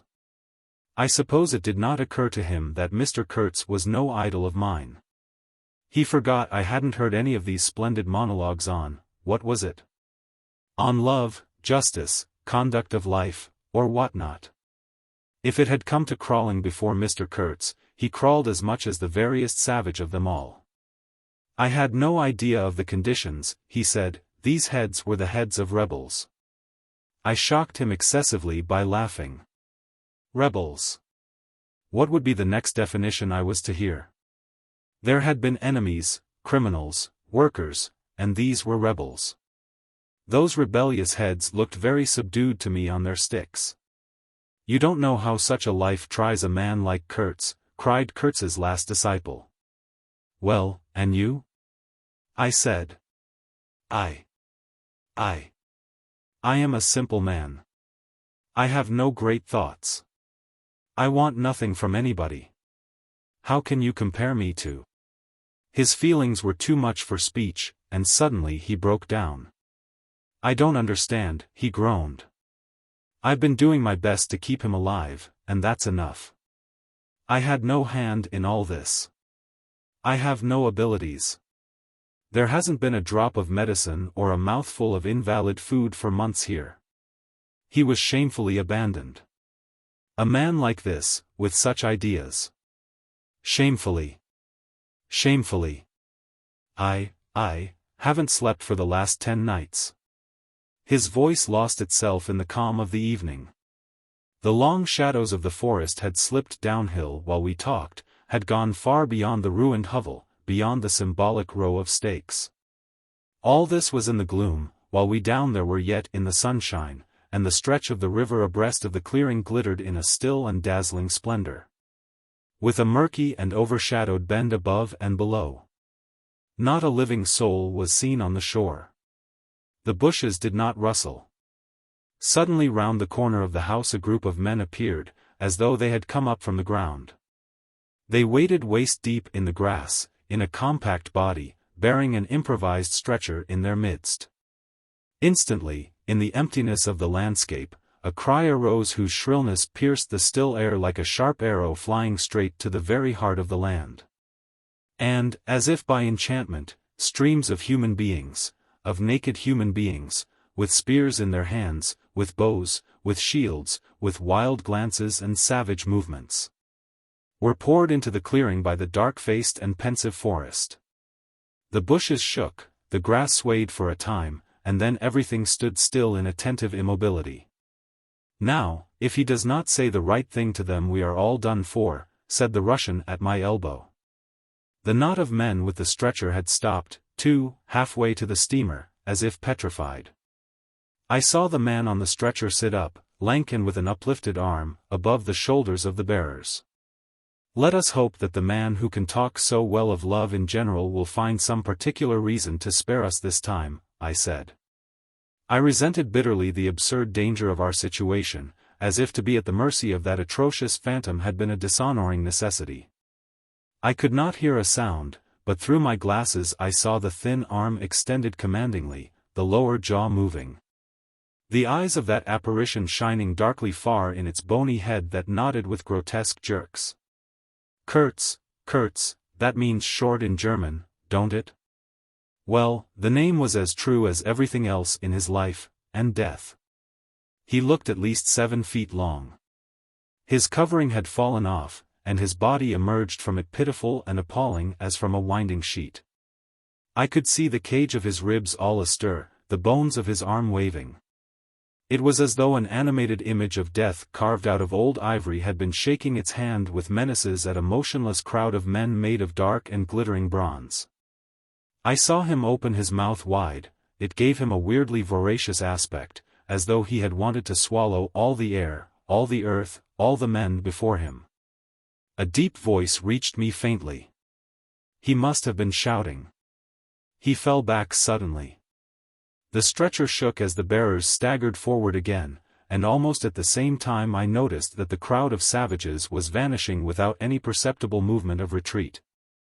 As if the forest that had ejected these beings so suddenly had drawn them in again as the breath is drawn in a long aspiration.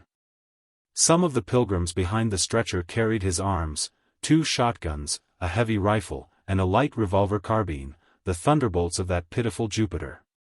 The manager bent over him murmuring as he walked beside his head. They laid him down in one of the little cabins, just a room for a bed place and a camp stool or 2, you know. We had brought his belated correspondence, and a lot of torn envelopes and open letters littered his bed. His hand roamed feebly amongst these papers. I was struck by the fire of his eyes and the composed languor of his expression. It was not so much the exhaustion of disease. He did not seem in pain. This shadow looked satiated and calm, as though for the moment it had had its fill of all the emotions. He rustled one of the letters, and looking straight in my face said, "I am glad." Somebody had been writing to him about me. These special recommendations were turning up again.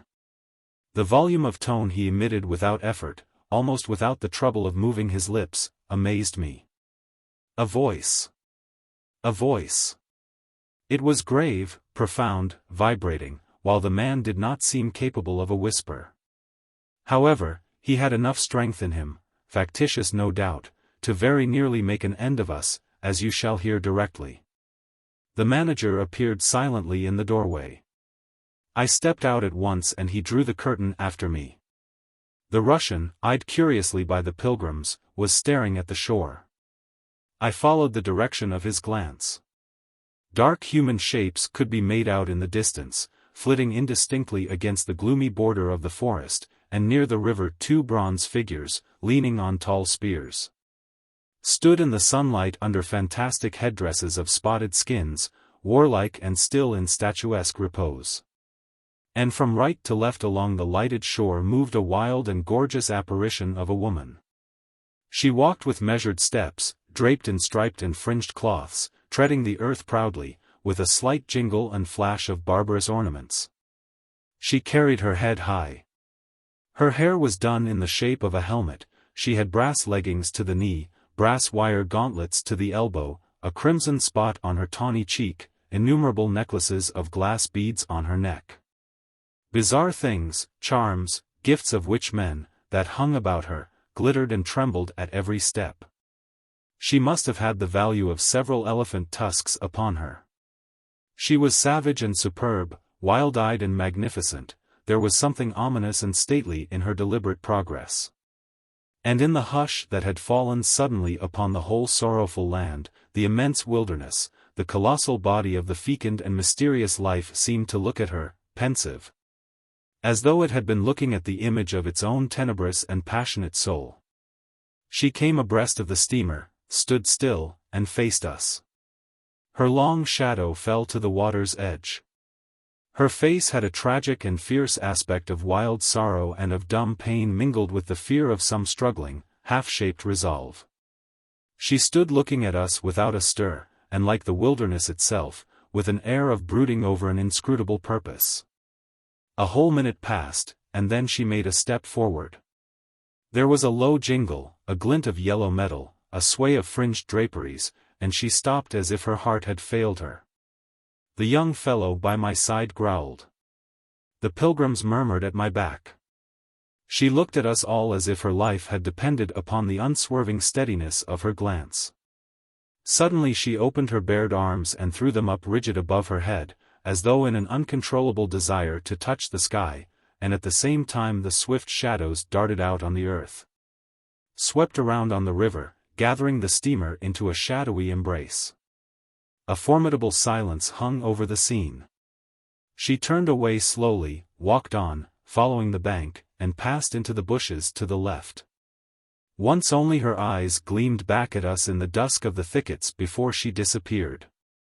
If she had offered to come aboard, I really think I would have tried to shoot her, said the man of patches, nervously. I have been risking my life every day for the last fortnight to keep her out of the house. She got in one day and kicked up a row about those miserable rags I picked up in the storeroom to mend my clothes with. I wasn't decent. At least it must have been that, for she talked like a fury to Kurtz for an hour, pointing at me now and then. I don't understand the dialect of this tribe. Luckily for me, I fancy Kurtz felt too ill that day to care, or there would have been mischief. I don't understand. No, it's too much for me. Ah, well, it's all over now. At this moment I heard Kurtz's deep voice behind the curtain. Save me, save the ivory, you mean? Don't tell me. Save me. Why, I've had to save you. You are interrupting my plans now. Sick. Sick. Not so sick as you would like to believe. Never mind. I'll carry my ideas out yet, I will return. I'll show you what can be done. You with your little peddling notions, you are interfering with me. I will return. The manager came out. He did me the honor to take me under the arm and lead me aside. He is very low, he said. He considered it necessary to sigh, but neglected to be consistently sorrowful. We have done all we could for him, haven't we? But there is no disguising the fact, Mr. Kurtz has done more harm than good to the company. He did not see the time was not ripe for vigorous action. Cautiously, that's my principle. We must be cautious yet. The district is closed to us for a time. Deplorable. Upon the whole, the trade will suffer. I don't deny there is a remarkable quantity of ivory, mostly fossil. We must save it, at all events, but look how precarious the position is, and why? Because the method is unsound. Do you, said I, looking at the shore, call it unsound method? Without doubt, he exclaimed hotly. Don't you? No method at all, I murmured after a while. Exactly, he exulted. I anticipated this. Shows a complete want of judgment. It is my duty to point it out in the proper quarter. Oh, said I, that fellow, what's his name, the brickmaker, will make a readable report for you." He appeared confounded for a moment. It seemed to me I had never breathed an atmosphere so vile, and I turned mentally to Kurtz for relief, positively for relief. "Nevertheless, I think Mr. Kurtz is a remarkable man," I said with emphasis. He started, dropped on me a heavy glance, said very quietly, "He was," and turned his back on me. My hour of favor was over. I found myself lumped along with Kurtz as a partisan of methods for which the time was not ripe. I was unsound. Ah! But it was something to have at least a choice of nightmares. I had turned to the wilderness really, not to Mr. Kurtz, who, I was ready to admit, was as good as buried.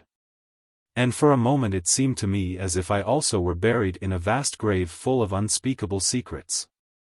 I felt an intolerable weight oppressing my breast, the smell of the damp earth, the unseen presence of victorious corruption, the darkness of an impenetrable night. The Russian tapped me on the shoulder. I heard him mumbling and stammering something about brother seaman, couldn't conceal, knowledge of matters that would affect Mr. Kurtz's reputation. I waited. For him evidently Mr. Kurtz was not in his grave. I suspect that for him Mr. Kurtz was one of the immortals. "Well," said I at last, "speak out." "As it happens, I am Mr. Kurtz's friend, in a way." He stated with a good deal of formality that had we not been of the same profession, he would have kept the matter to himself without regard to consequences. He suspected there was an active ill will towards him on the part of these white men that, "You are right," I said, remembering a certain conversation I had overheard. "The manager thinks you ought to be hanged." He showed a concern at this intelligence which amused me at first. "I had better get out of the way quietly," he said earnestly. "I can do no more for Kurtz now, and they would soon find some excuse." "What's to stop them?" "There's a military post 300 miles from here." "Well, upon my word," said I, "perhaps you had better go if you have any friends amongst the savages nearby." "Plenty," he said. "They are simple people, and I want nothing, you know." He stood biting his lip, then, "I don't want any harm to happen to these whites here, but of course I was thinking of Mr. Kurtz's reputation, but you are a brother seaman and, all right," said I. After a time. "Mr. Kurtz's reputation is safe with me." I did not know how truly I spoke. He informed me, lowering his voice, that it was Kurtz who had ordered the attack to be made on the steamer. He hated sometimes the idea of being taken away, and then again. "But I don't understand these matters. I am a simple man." He thought it would scare you away, that you would give it up, thinking him dead. I could not stop him. "Oh, I had an awful time of it this last month." "Very well," I said. "He is all right now." "Yes," he muttered, not very convinced apparently. "Thanks," said I shall keep my eyes open." "But quiet, he urged anxiously.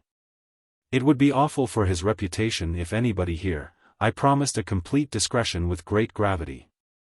"I have a canoe and 3 black fellows waiting not very far. I am off. Could you give me a few Martini Henry cartridges?" I could, and did, with proper secrecy. He helped himself, with a wink at me, to a handful of my tobacco. Between sailors, you know, good English tobacco.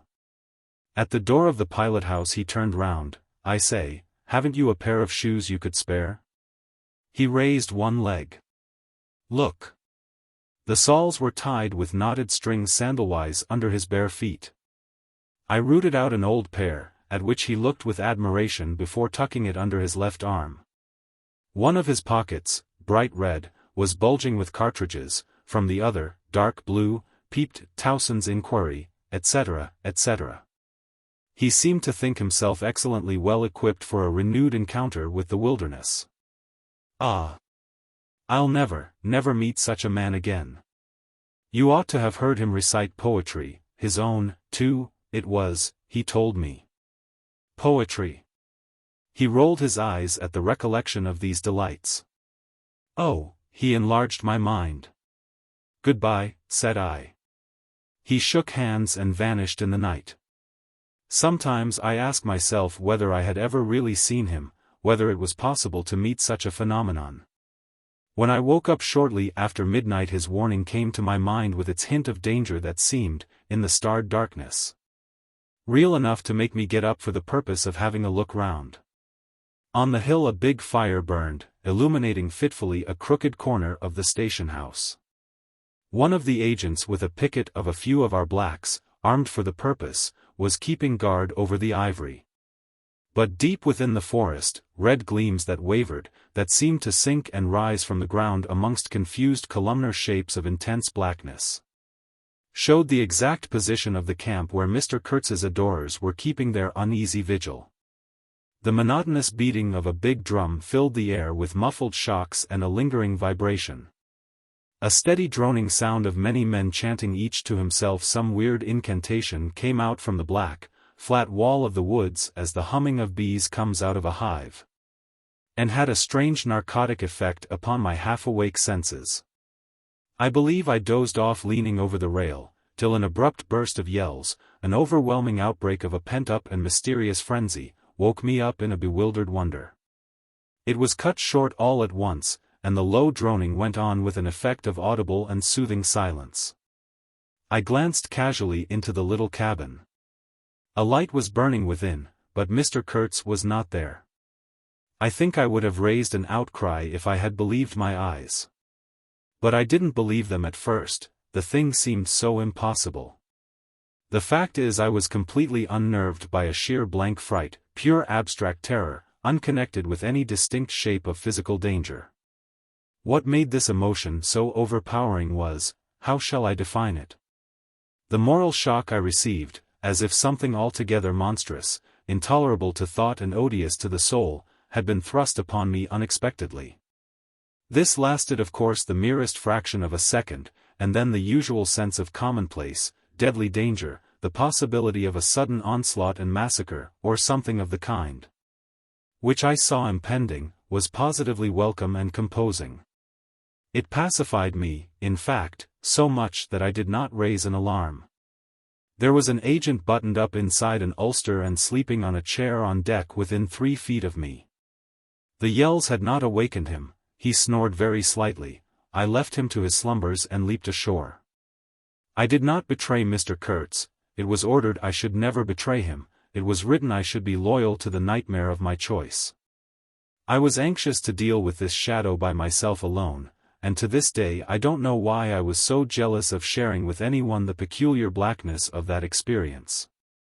As soon as I got on the bank I saw a trail, a broad trail through the grass. I remember the exultation with which I said to myself, "He can't walk, he is crawling on all fours, I've got him." The grass was wet with dew. I strode rapidly with clenched fists. I fancy I had some vague notion of falling upon him and giving him a drubbing. I don't know. I had some imbecile thoughts. The knitting old woman with the cat obtruded herself upon my memory as a most improper person to be sitting at the other end of such an affair. I saw a row of pilgrims squirting lead in the air out of Winchesters held to the hip. I thought I would never get back to the steamer, and imagined myself living alone and unarmed in the woods to an advanced age. Such silly things, you know. And I remember I confounded the beat of the drum with the beating of my heart, and was pleased at its calm regularity. I kept to the track though, then stopped to listen. The night was very clear. A dark blue space, sparkling with dew and starlight, in which black things stood very still. I thought I could see a kind of motion ahead of me. I was strangely cocksure of everything that night. I actually left the track and ran in a wide semicircle, I verily believe chuckling to myself, so as to get in front of that stir, of that motion I had seen, if indeed I had seen anything. I was circumventing Kurtz as though it had been a boyish game. I came upon him, and, if he had not heard me coming, would have fallen over him, too, but he got up in time. He rose, unsteady, long, pale, indistinct, like a vapor exhaled by the earth, and swayed slightly, misty and silent before me. While at my back the fires loomed between the trees, and the murmur of many voices issued from the forest. I had cut him off cleverly. But when actually confronting him I seemed to come to my senses. I saw the danger in its right proportion. It was by no means over yet. Suppose he began to shout? Though he could hardly stand, there was still plenty of vigor in his voice. "Go away, hide yourself," he said, in that profound tone. It was very awful. I glanced back. We were within 30 yards from the nearest fire. A black figure stood up, strode on long black legs, waving long black arms, across the glow. It had horns, antelope horns, I think, on its head. Some sorcerer, some witch man, no doubt. It looked fiend-like enough. "Do you know what you are doing?" I whispered. "Perfectly," he answered, raising his voice for that single word. It sounded to me far off and yet loud, like a hail through a speaking trumpet. "If he makes a row we are lost," I thought to myself. This clearly was not a case for fisticuffs, even apart from the very natural aversion I had to beat that shadow, this wandering and tormented thing. "You will be lost," I said, "utterly lost. One gets sometimes such a flash of inspiration, you know." I did say the right thing, though indeed he could not have been more irretrievably lost than he was at this very moment. When the foundations of our intimacy were being laid, to endure, even to the end, even beyond. "I had immense plans," he muttered irresolutely. "Yes," said I, "but if you try to shout I'll smash your head with." There was not a stick or a stone near. "I will throttle you for good," I corrected myself. "I was on the threshold of great things," he pleaded, in a voice of longing, with a wistfulness of tone that made my blood run cold. "And now for this stupid scoundrel. Your success in Europe is assured in any case," I affirmed steadily. I did not want to have the throttling of him, you understand, and indeed it would have been very little use for any practical purpose. I tried to break the spell, the heavy, mute spell of the wilderness, that seemed to draw him to its pitiless breast by the awakening of forgotten and brutal instincts. By the memory of gratified and monstrous passions. This alone, I was convinced, had driven him out to the edge of the forest, to the bush, towards the gleam of fires, the throb of drums, the drone of weird incantations. This alone had beguiled his unlawful soul beyond the bounds of permitted aspirations. And, don't you see, the terror of the position was not in being knocked on the head, though I had a very lively sense of that danger, too, but in this. That I had to deal with a being to whom I could not appeal in the name of anything high or low.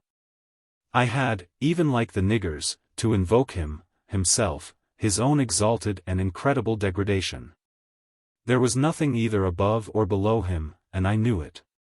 He had kicked himself loose of the earth. Confound the man. He had kicked the very earth to pieces. He was alone, and I before him did not know whether I stood on the ground or floated in the air. I've been telling you what we said, repeating the phrases we pronounced, but what's the good? They were common everyday words, the familiar, vague sounds exchanged on every waking day of life. But what of that? They had behind them, to my mind, the terrific suggestiveness of words heard in dreams, of phrases spoken in nightmares. Soul. If anybody ever struggled with a soul, I am the man. And I wasn't arguing with a lunatic either. Believe me or not, his intelligence was perfectly clear, concentrated, it is true, upon himself with horrible intensity, yet clear. And therein was my only chance, barring, of course, the killing him there and then, which wasn't so good, on account of unavoidable noise. But his soul was mad. Being alone in the wilderness, it had looked within itself, and, by heavens, I tell you, it had gone mad. I had, for my sins, I suppose, to go through the ordeal of looking into it myself. No eloquence could have been so withering to one's belief in mankind as his final burst of sincerity. He struggled with himself, too. I saw it, I heard it. I saw the inconceivable mystery of a soul that knew no restraint, no faith, and no fear, yet struggling blindly with itself. I kept my head pretty well. But when I had him at last stretched on the couch, I wiped my forehead, while my legs shook under me as though I had carried half a ton on my back down that hill. And yet I had only supported him, his bony arm clasped round my neck, and he was not much heavier than a child. When next day we left at noon, the crowd, of whose presence behind the curtain of trees I had been acutely conscious all the time, flowed out of the woods again, filled the clearing, covered the slope with a mass of naked, breathing, quivering, bronze bodies. I steamed up a bit, then swung downstream, and 2,000 eyes followed the evolutions of the splashing, thumping, fierce river demon beating the water with its terrible tail and breathing black smoke into the air. In front of the first rank, along the river, 3 men, plastered with bright red earth from head to foot, strutted to and fro restlessly. When we came abreast again, they faced the river, stamped their feet, nodded their horned heads, swayed their scarlet bodies. They shook towards the fierce river demon a bunch of black feathers, a mangy skin with a pendant tail, something that looked a dried gourd. They shouted periodically together strings of amazing words that resembled no sounds of human language. And the deep murmurs of the crowd, interrupted suddenly, were like the responses of some satanic litany. We had carried Kurtz into the pilot-house. There was more air there. Lying on the couch, he stared through the open shutter. There was an eddy in the mass of human bodies, and the woman with helmeted head and tawny cheeks rushed out to the very brink of the stream.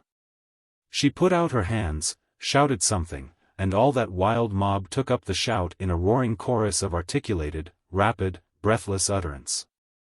"Do you understand this?" I asked. He kept on looking out past me with fiery, longing eyes, with a mingled expression of wistfulness and hate. He made no answer, but I saw a smile of indefinable meaning, appear on his colorless lips that a moment after twitched convulsively. "Do I not?" he said slowly, gasping, as if the words had been torn out of him by a supernatural power.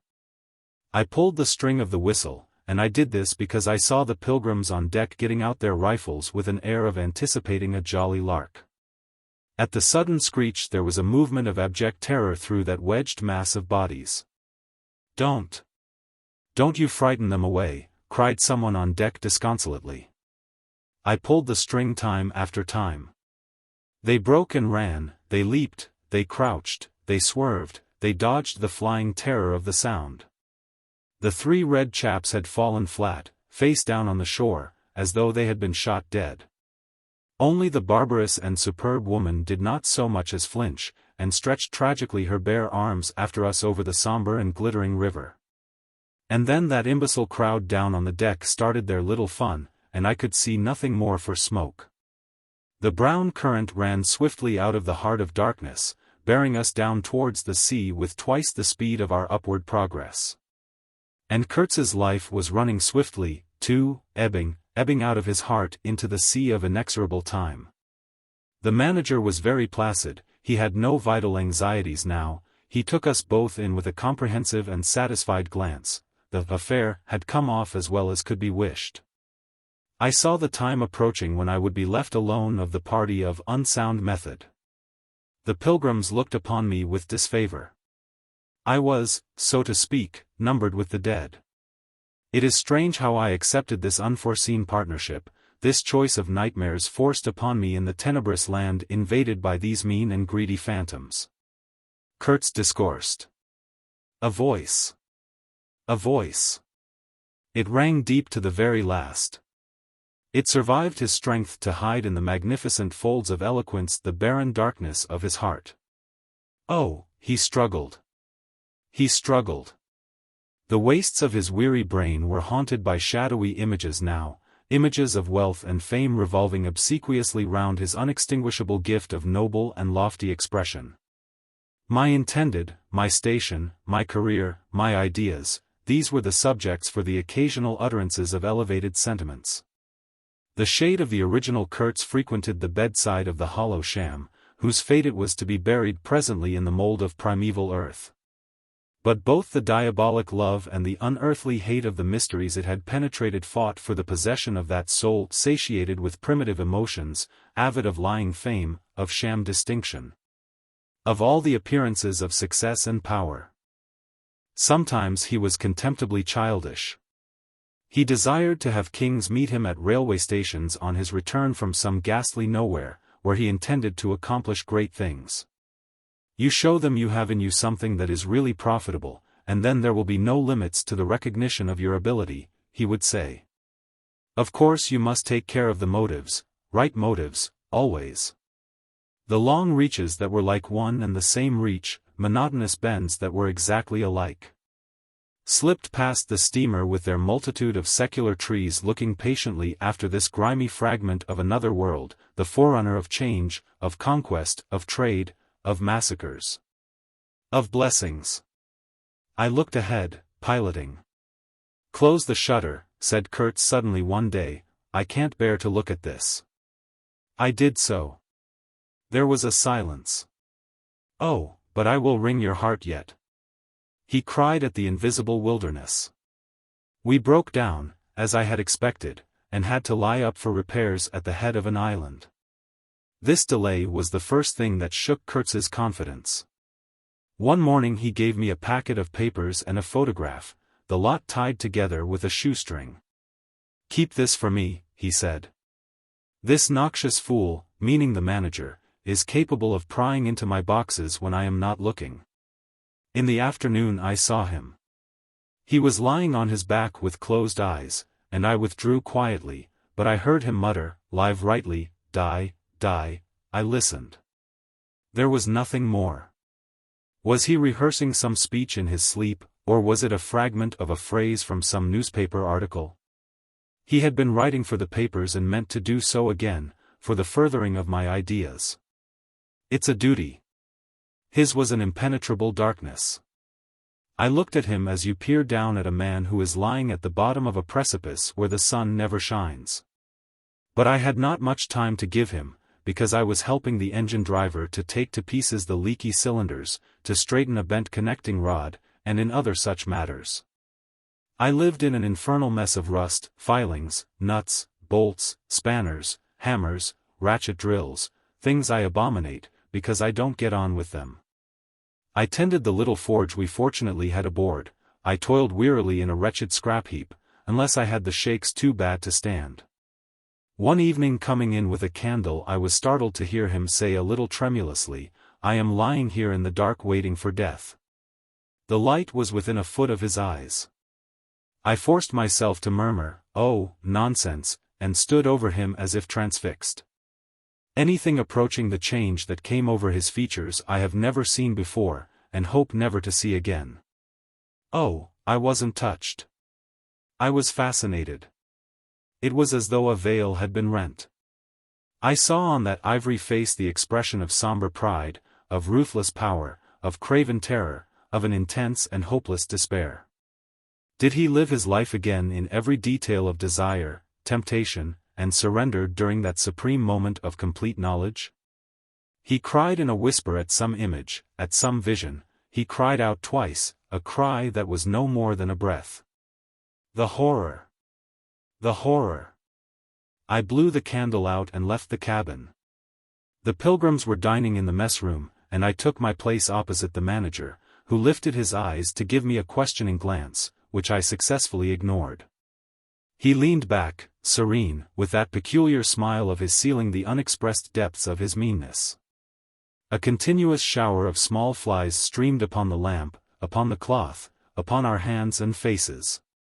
Suddenly the manager's boy put his insolent black head in the doorway, and said in a tone of scathing contempt, "Mr. Kurtz, he dead."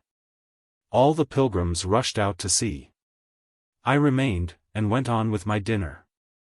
I believe I was considered brutally callous. However, I did not eat much.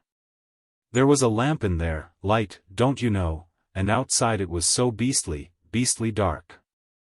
I went no more near the remarkable man who had pronounced a judgment upon the adventures of his soul on this earth. The voice was gone. What else had been there? But I am of course aware that next day the pilgrims buried something in a muddy hole. And then they very nearly buried me. However, as you see, I did not go to join Kurtz there and then. I did not. I remained to dream the nightmare out to the end, and to show my loyalty to Kurtz once more. Destiny. My destiny. Droll thing life is, that mysterious arrangement of merciless logic for a futile purpose. The most you can hope from it is some knowledge of yourself, that comes too late, a crop of unextinguishable regrets. I have wrestled with death. It is the most unexciting contest you can imagine. It takes place in an impalpable grayness, with nothing underfoot, with nothing around, without spectators, without clamor, without glory, without the great desire of victory. Without the great fear of defeat, in a sickly atmosphere of tepid skepticism, without much belief in your own right, and still less in that of your adversary. If such is the form of ultimate wisdom, then life is a greater riddle than some of us think it to be. I was within a hair's breadth of the last opportunity for pronouncement, and I found with humiliation that probably I would have nothing to say. This is the reason why I affirm that Kurtz was a remarkable man. He had something to say. He said it. Since I had peeped over the edge myself, I understand better the meaning of his stare, that could not see the flame of the candle, but was wide enough to embrace the whole universe. Piercing enough to penetrate all the hearts that beat in the darkness. He had summed up, he had judged. The horror. He was a remarkable man. After all, this was the expression of some sort of belief. It had candor, it had conviction, it had a vibrating note of revolt in its whisper, it had the appalling face of a glimpsed truth, the strange commingling of desire and hate. And it is not my own extremity I remember best, a vision of grayness without form filled with physical pain, and a careless contempt for the evanescence of all things, even of this pain itself. No. It is his extremity that I seem to have lived through.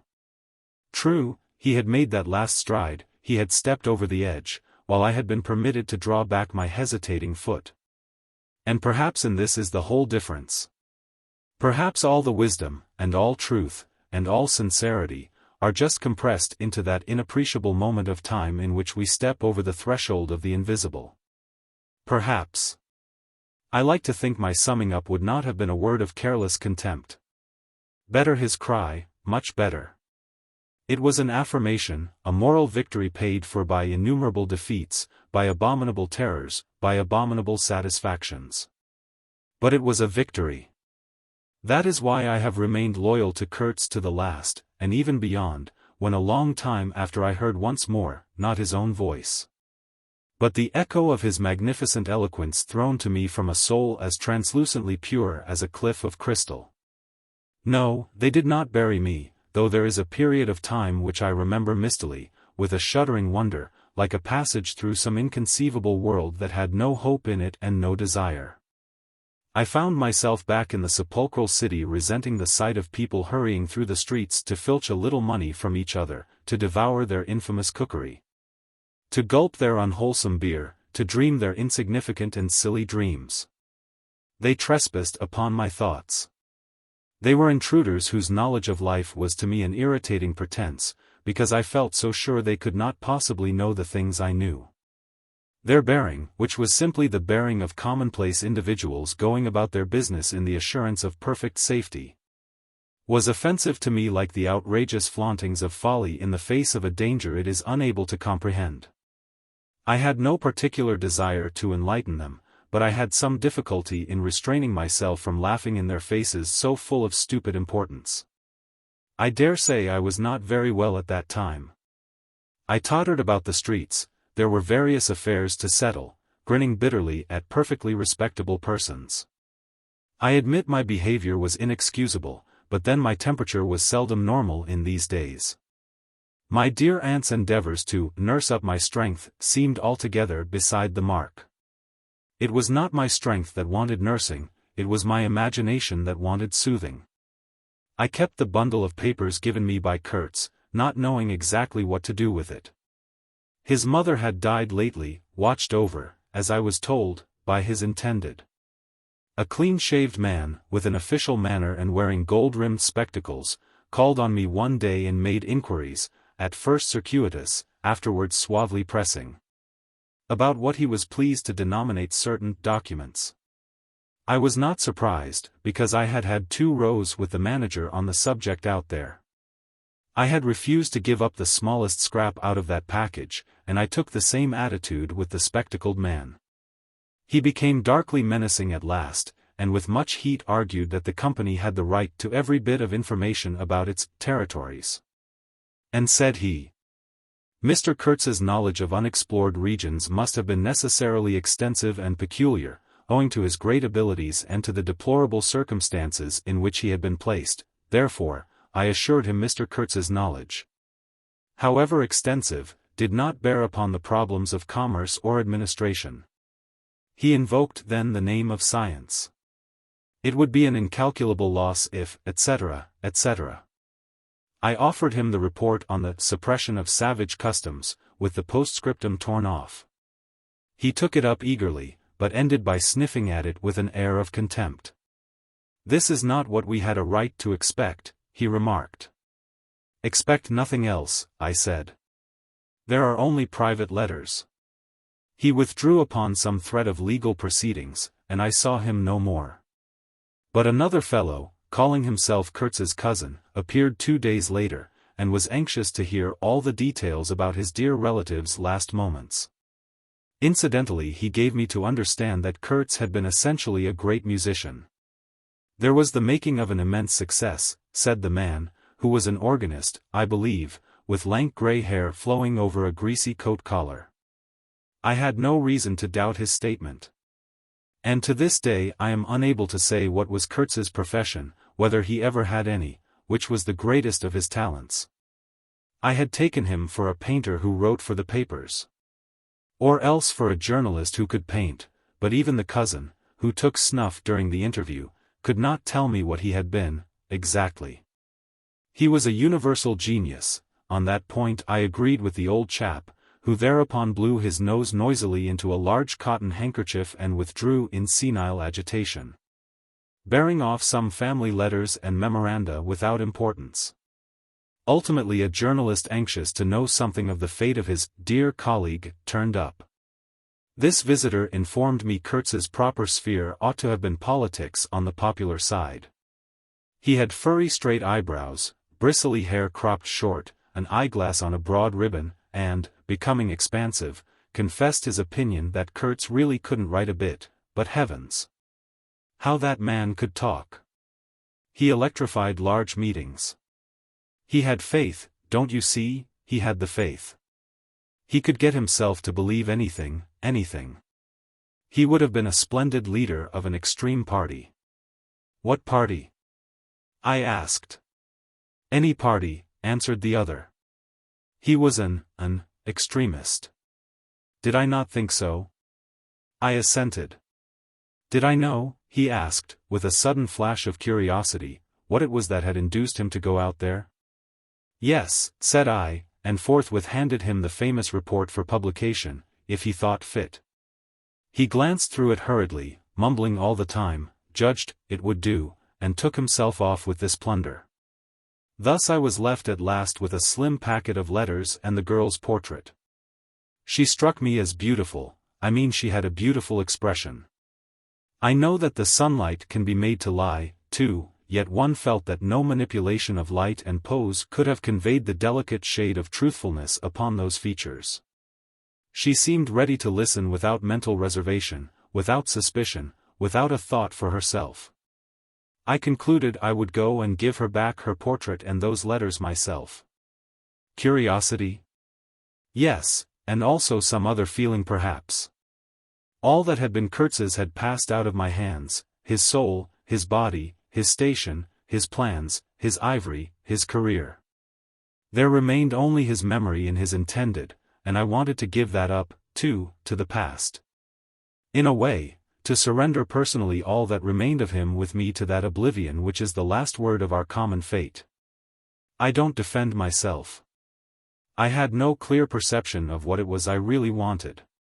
Perhaps it was an impulse of unconscious loyalty, or the fulfillment of one of those ironic necessities that lurk in the facts of human existence.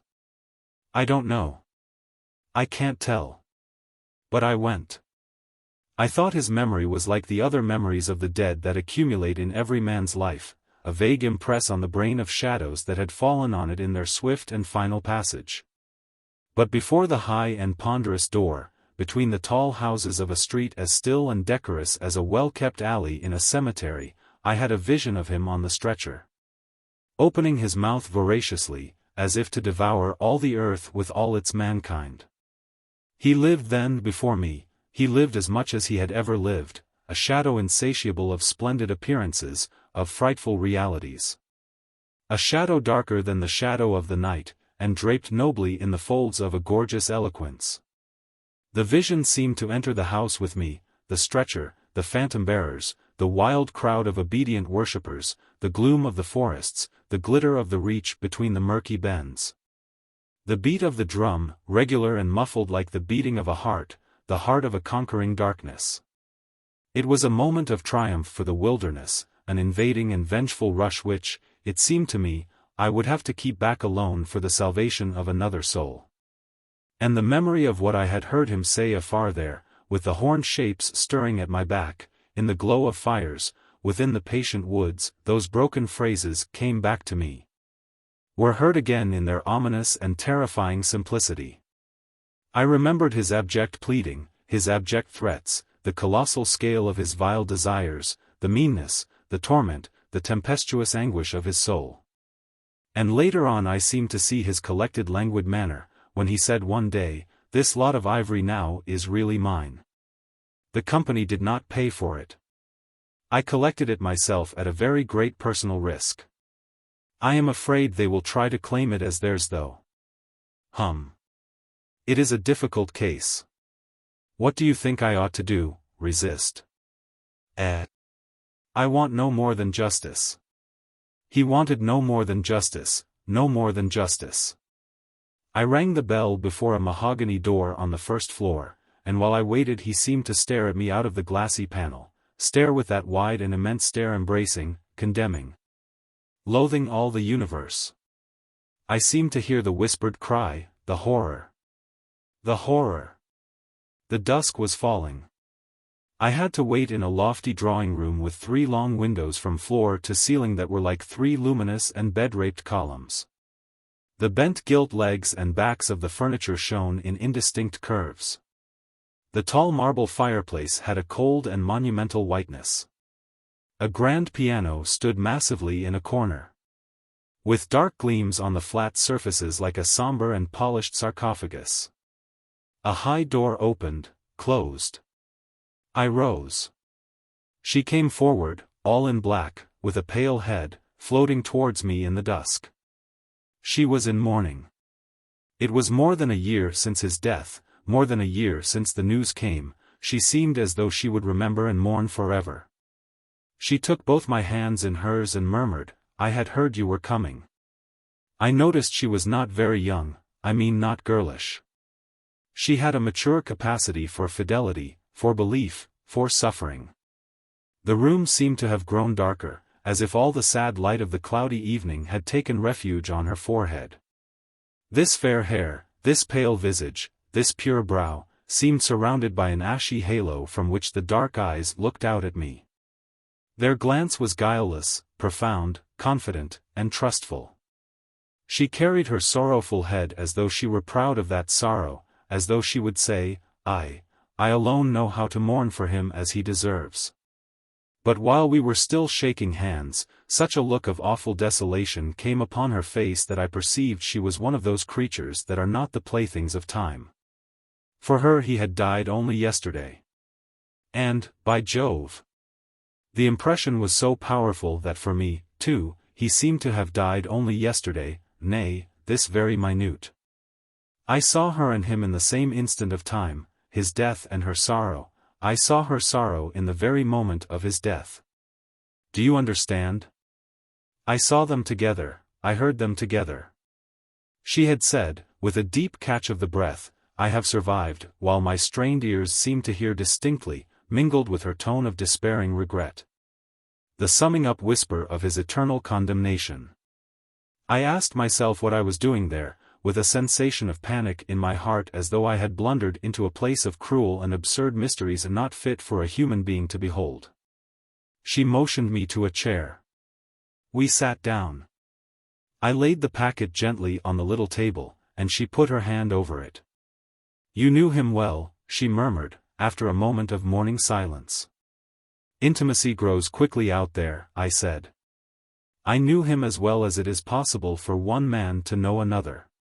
"And you admired him," she said. "It was impossible to know him and not to admire him." "Was it?" "He was a remarkable man," I said, unsteadily. Then, before the appealing fixity of her gaze, that seemed to watch for more words on my lips, I went on, "It was impossible not to love him," she finished eagerly, silencing me into an appalled dumbness. "How true! How true! But when you think that no one knew him so well as I had all his noble confidence. I knew him best." "You knew him best," I repeated. And perhaps she did. But with every word spoken the room was growing darker, and only her forehead, smooth and white, remained illumined by the inextinguishable light of belief and love. "You were his friend," she went on. "His friend," she repeated, a little louder. "You must have been, if he had given you this, and sent you to me.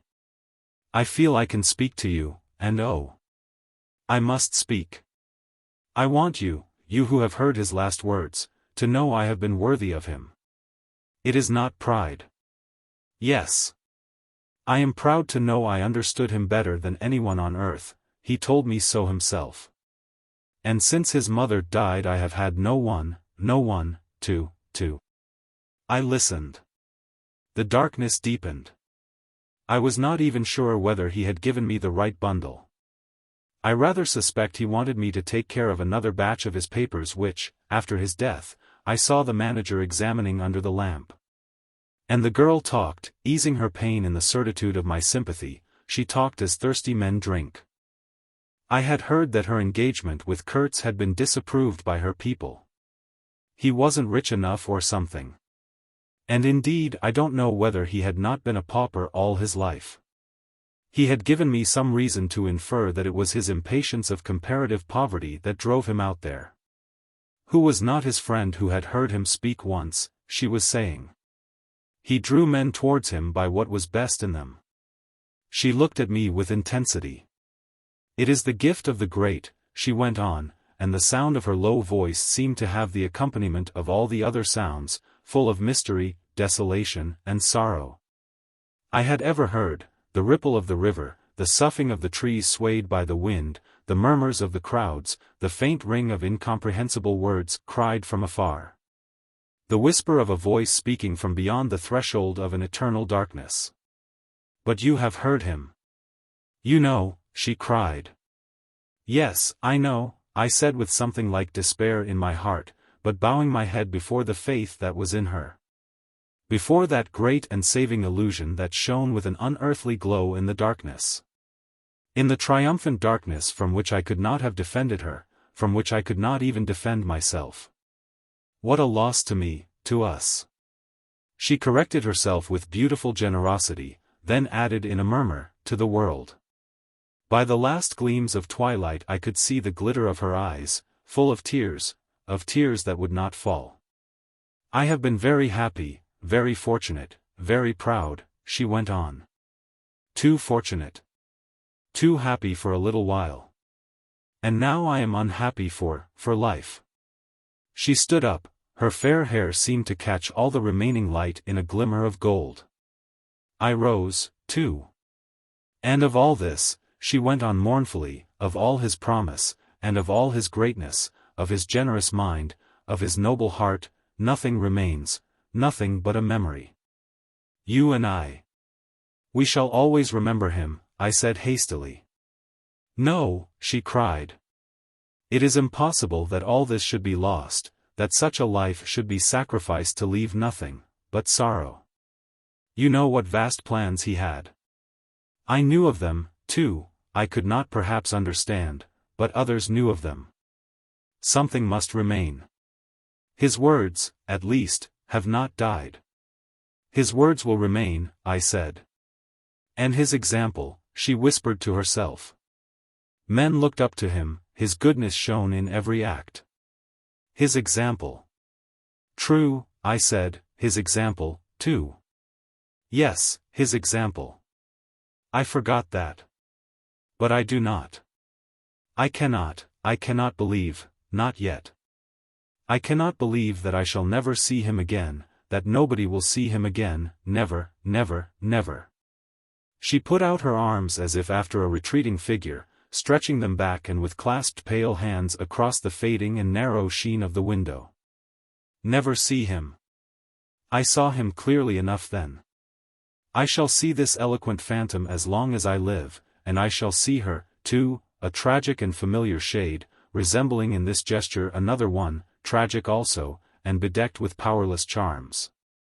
Stretching bare brown arms over the glitter of the infernal stream, the stream of darkness. She said suddenly very low, he died as he lived. His end, said I, with dull anger stirring in me, was in every way worthy of his life. And I was not with him, she murmured. My anger subsided before a feeling of infinite pity. Everything that could be done, I mumbled. Ah, but I believed in him more than anyone on earth, more than his own mother, more than himself. He needed me. Me.